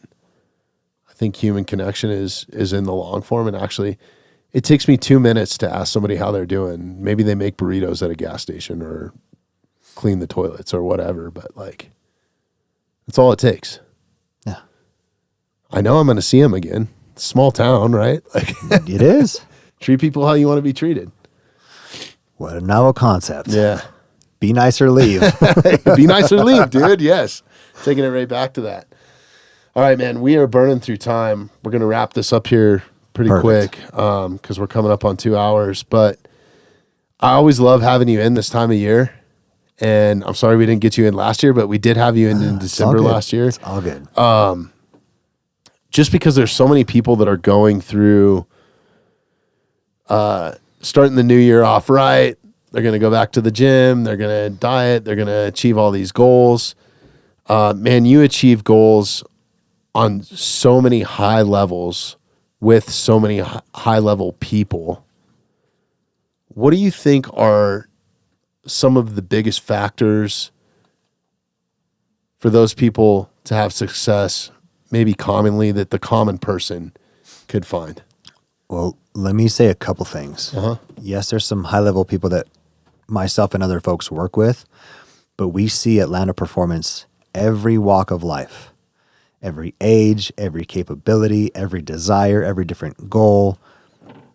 So to those people that are either going to the gym for the first time or they're getting back to the gym because they haven't been in a long time,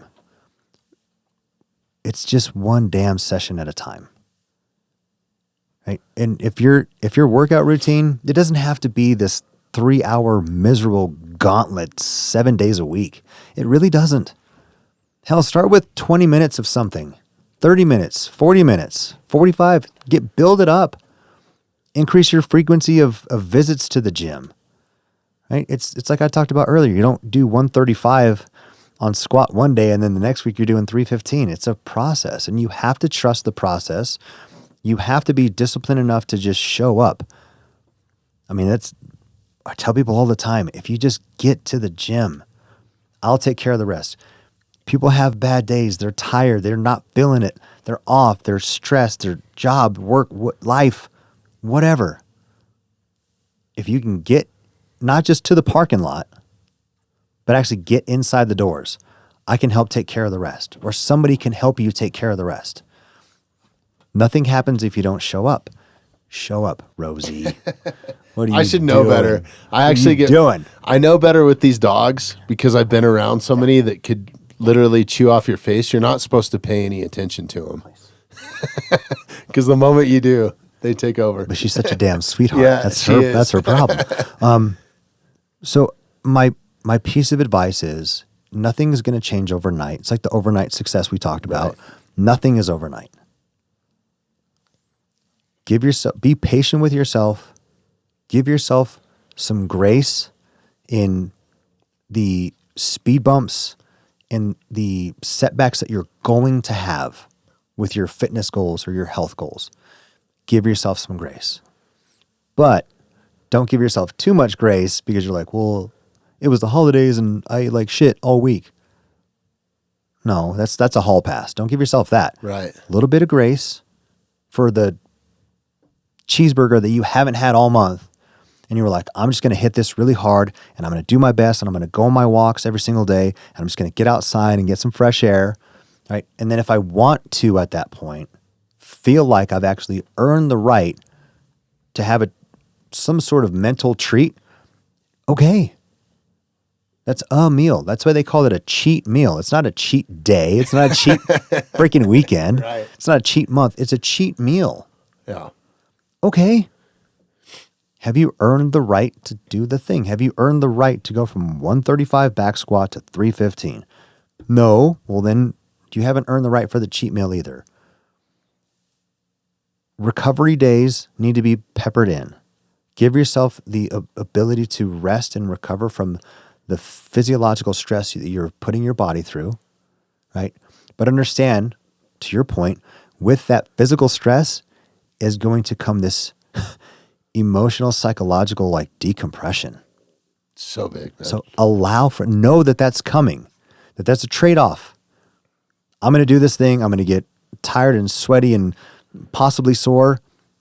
However, there's this other piece on the other side that is so valuable that I get when I do fill in the blank. You go and shoot your bow and you're out in nature.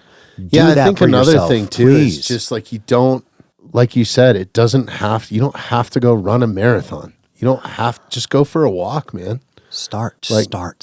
Yeah.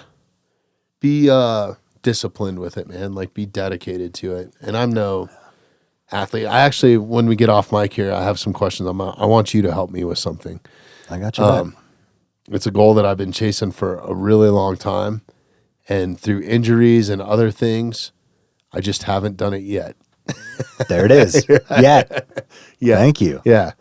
So, if you have some time, it'd be awesome. I want to work with you this year. Like, no bullshit. I've said that the last couple times you've been in, but we're going to do it. And it might have to be you give me a program and just hold me accountable. Because Landow is a little bit of ways and the schedule's been insane. But yeah, I think just starting, and I think also get some freaking help, man. Yes. Like, I'm going to be a man of my word. I'm going to get some help. So I've done it in archery, like, and that's intimidating in itself, is like ask for help, like go to the professionals. I think is huge. I know that we've talked about this, but for people that are maybe just listening to the first episode with you and me, or listening to the Mountainside for the first time, you don't have to be a pro athlete to walk into the door at Landow Performance, right? You Not at guys all. have a ton of people that come and train there that are just everyday mailman or whatever, right? Everyday people that are just looking to get in better shape, add muscle, get faster, lose some weight, fit into an outfit for an upcoming event, get involved with a sport. They were an athlete back in the day and now they just want to be this recreational person, but they still want to train like an athlete.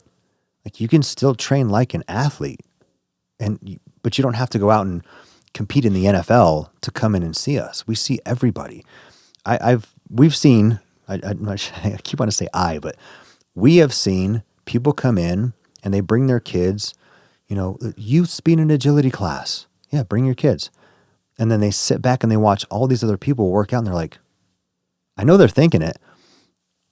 I wonder if I can work out too. Yes. Yeah.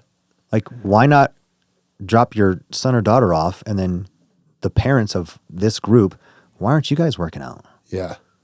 Well, we can do this simultaneously so they can see mom and dad doing, like, leading by example. That's so huge, right? man.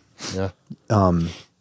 You want to get faster. You want to improve your vert. You want to get better footwork. You want to work on your coordination, your timing, your mechanics. You want to go from middle school to high school and you want to be a starter in a sport. You want to go from high school to college and you want to get a D1 scholarship. You're like I said earlier, we have the draft class just started for Combine Pro Day prep. These are guys that are trying to go out to get drafted and chase down their dream of playing in the NFL. Then we have the NFL athletes and then the fighters and then the baseball athletes and you name it. We see everybody. We have, men's groups, golf, women's right? groups. We have a coach, Chris Jarman, who's got this group of folks that they're all interconnected through business. And one guy was like, hey, we should all go work out together, and started this group. That's all it takes. You have an idea, show up. Hey, do you offer this? We probably do. And if we don't for your needs, then why don't we create it for you? Because we can. The amount of people that come into a performance facility like Landow Performance, and we hear this all the time. Well, if I was at the gym doing this, I wouldn't work as hard as I would solo. So I have you in front of me and I push myself because of you. It's the accountability piece. Right. I wouldn't know where to start. Well, that's the coaching piece. Let us, when I punch this in to come here from my house, I know how to get here, but I'm like, well, maybe there's a different route. Today was a completely different route. Really? That's yes, awesome. It was. Yeah. And I was like, I don't usually go this way, but that's okay. I'm going to follow the map and I'm going to stick to the plan and I'm going to trust the process. And you see some new shit along the way, right? Bingo, right? I didn't even know some of this stuff was up here. I'm like, oh, that's over here. Sweet. But that's coaching. Let somebody else take the reins. You just show up. Show up prepared and ready to work. Work hard, have fun, give feedback. Those are my 3 non-negotiables. Yeah. You're coming here, you're spending the time, the gas money, you bought the workout clothes, all of the things.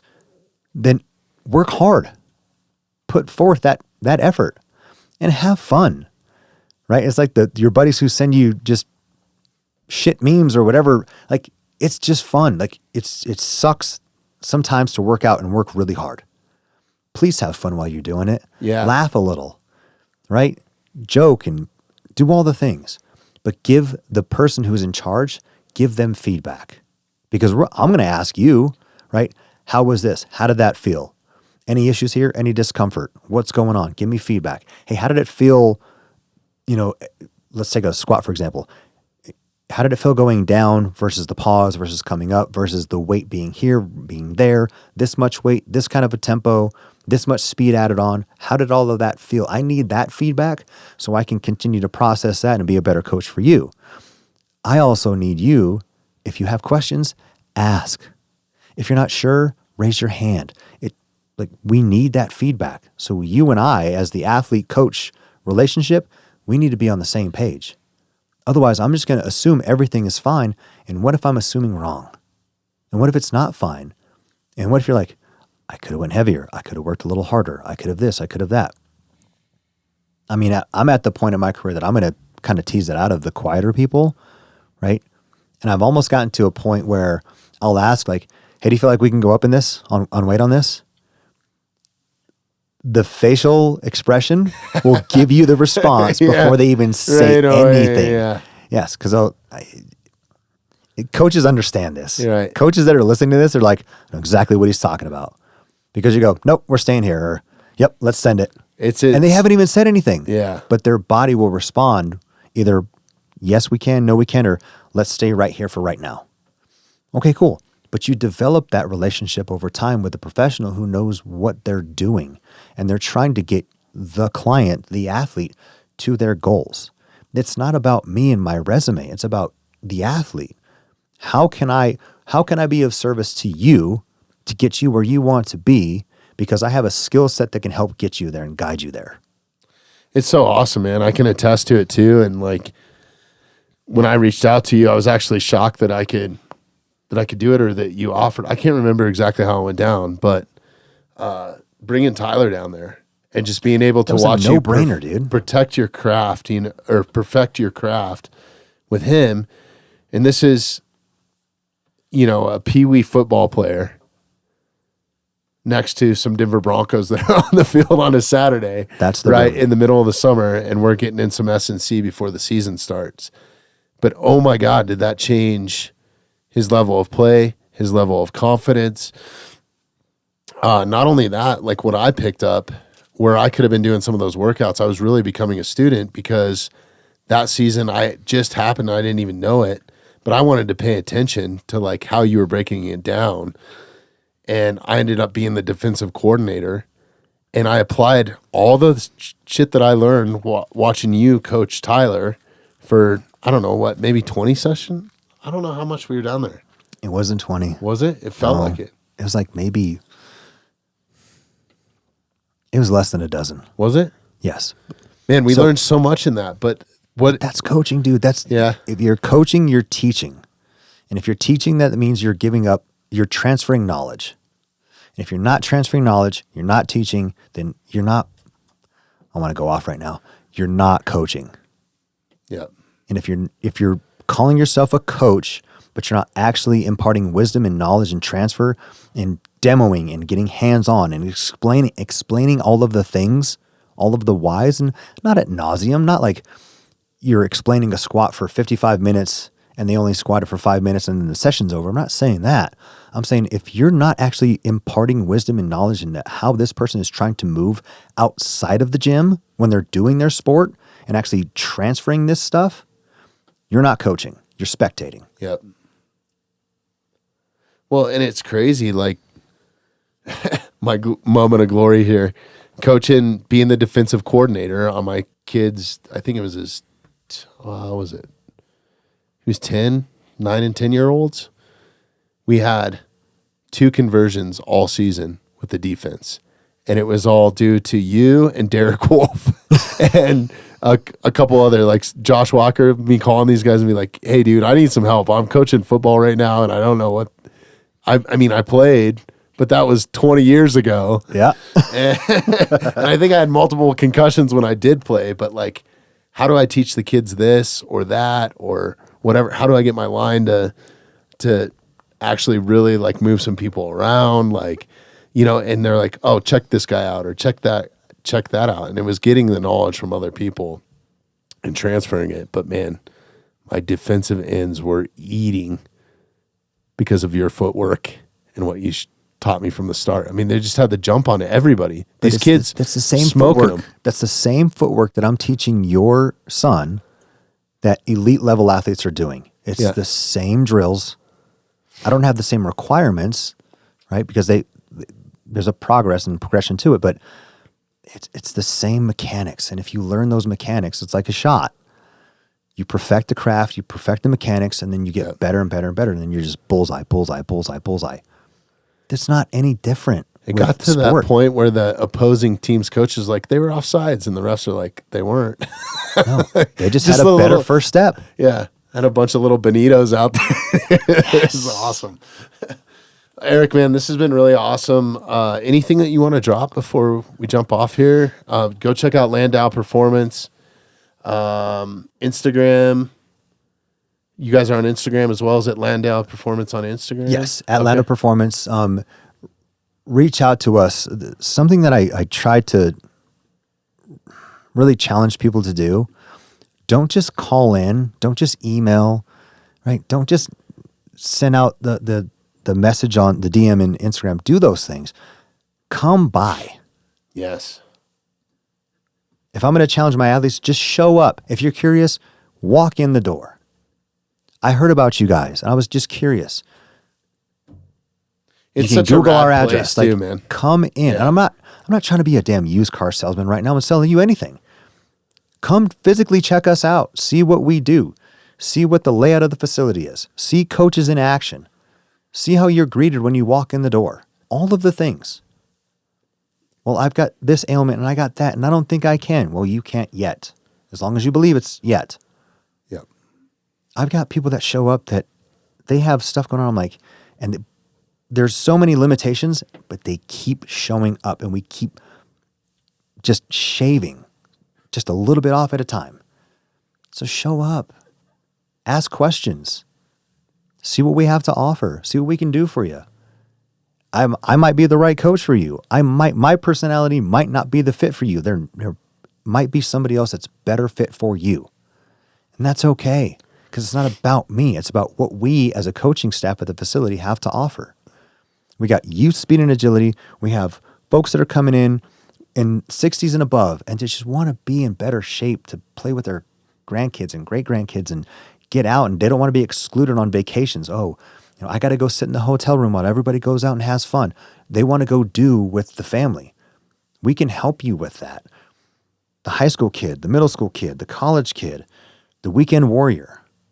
We have the ability to help every single one of these people find what it is that they're trying to achieve from an athletic standpoint, from a fitness standpoint, from a lifespan, health span standpoint. We got you. But come in and check us out. That's freaking awesome, man. I can attest to it. Is it only the Colorado location? Yeah, we have one location. Okay. One location, In Centennial. Yes, in Centennial. So we're just south of Denver, just south of the tech center. If you're a Colorado person, you know what I'm talking about. But come see us. Absolutely. And we have coaches that do remote stuff as well, right? I have a hard time with that because I get saturated with clients, but it's not impossible. It's difficult, but it's not impossible. Right. And then you guys have a bunch of online stuff too, right? Like so YouTube videos and stuff like that. So we have programs that we can actually sell online. If you're really? Like a digital program? Yes. Like if you're looking for top end speed mechanics or acceleration mechanics or different exercise protocols, we have those online. Go to the website. I'm telling you, check us out. Awesome. Come see what we have to offer. Is Lauren still at Notre Dame or where? Yes. Oh, that's awesome. Yes. Okay. So, yeah, I didn't track this year, but I knew he was there last season. And yep. Super still rad. there. Still there. And all right. those guys are doing such a great job out there. That's rad. The whole staff. You want to get fired up, man, just go listen to Coach Freeman talk for 30 seconds. That's awesome. Man. But that's my spiel. Come see who we are. Don't wait. Don't make it a resolution, because resolutions fail within 60 to 90 days. Just make it a part of your routine. The hour that you're scrolling on your phone, because your screen time will tell you this, you could have been on a walk, lifting dumbbells, doing push-ups, doing lunges at home, doing something, move. And then when you're ready to make the commitment to work with somebody, we got you. That's awesome. You don't have to have a jersey to come into the facility. I mean, if you scroll up on the page with the athletes that are there. That's the top. Yeah, so if you just scroll to where the athletes are going through the Scroll drill down. with Coach I'll Augie. go down. Yeah. Okay, stop right there. Go back to the kids. None of those kids have NFL level jerseys. MLB, Right. MLS. There's no 3 letters associated with them in terms of professional. Go down a little bit more. Youth speed and agility. Look at that. Yep. Adult fitness. None of these people have jerseys. Okay, stop right there. Okay, there's a savage. So there is a savage, right? Yeah. Oh, yeah. I see. The range of people that we work with is evident on the website, and it's evident when you come in and see what we do. The majority of the clientele that we work with are youth athletes, middle school, high school age athletes. We are saturated with those guys. That's so awesome. And that's a phenomenal range to start working with people to develop long-term athletic skill, right? And that doesn't mean you can't come in your 20s, 30s, 40s, 50s, right? One of my first clients I ever had was in his mid to late 60s and had never set foot in a gym. Really? One of my very first clients. That's awesome. Right? He's like, I don't know what I'm doing. You lead the way. Perfect. We got you. We have the staff to take care of you. Don't believe me? Come in. That's awesome. Prove me wrong. I got a question for you. We have a lot of like law enforcement people, firefighters and stuff that actually reach out all the time. They love the show because of the people that we've had on, and we're big supporters. I'm big supporters of FD, PD, Back the Blue, all that sort of stuff. You name it, man. Military vets. You're a vet. We've had so many veterans on. Do you guys work with any law enforcement or fire? Do you guys have any fire department specific programs or anything like that? Not whole departments, but we have folks that we see in those communities. Oh, that's awesome. So if you're interested, that's not to say that we can't develop something. Sometimes when it comes to, so as an example, there was a PD that we were working with, but they had budgetary stuff going on that they had to run up the chain, and it worked for a little bit, and then it got cut. But I've got a couple guys that are PD that I work with right now.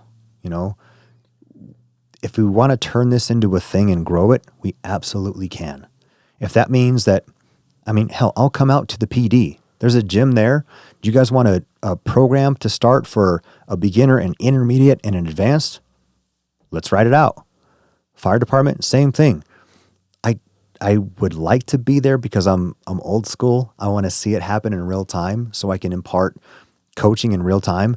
But if that's just not feasible, well, then find a way to solve the problem set. Yeah. Right?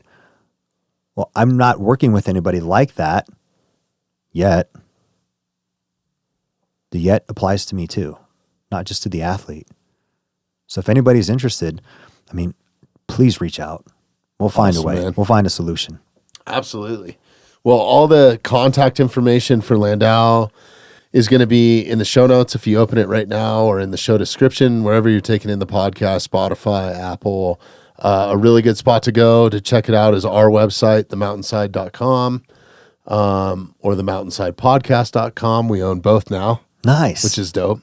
That's so yeah, go and check those out. There'll be a full page with blogs and all the content from your episode, show links, and all that sort of stuff, man. So, dude, thank you so much for being a part of this from the beginning. Thank you for having me again. I appreciate your friendship, man. Thanks for coming up and carving some time out of your day. I love you, brother. I appreciate you too, bro. It's just to get this on recording. You know about what's going on in my sphere right now, and the fact that, you know, I have a friend in you to reach out, like, means the world to me. So thank you so much. I'm always here for you, bro. Always. I know it. Yeah. I don't think it. Or not. I know it. All right, man. I love you, bro. Love you too, brother. We're going to end this and we'll pick up where we left off. Let's go. Thank you all for listening. Welcome to 2026. I'm excited for this year, for everything, all the content we're going to put out. Stay tuned. Thank you guys for making this possible. See ya. Thanks for listening to the Mountainside Podcast. If you haven't had a chance to do this already, please take a moment, follow, like, subscribe, or rate on whatever platform you catch the Mountainside Podcast at. If you'd like some more information on upcoming episodes, safety tips, access to all of our affiliates, and all the badass discounts that we get here at the Mountainside Podcast, check out themountainside.podcast.com.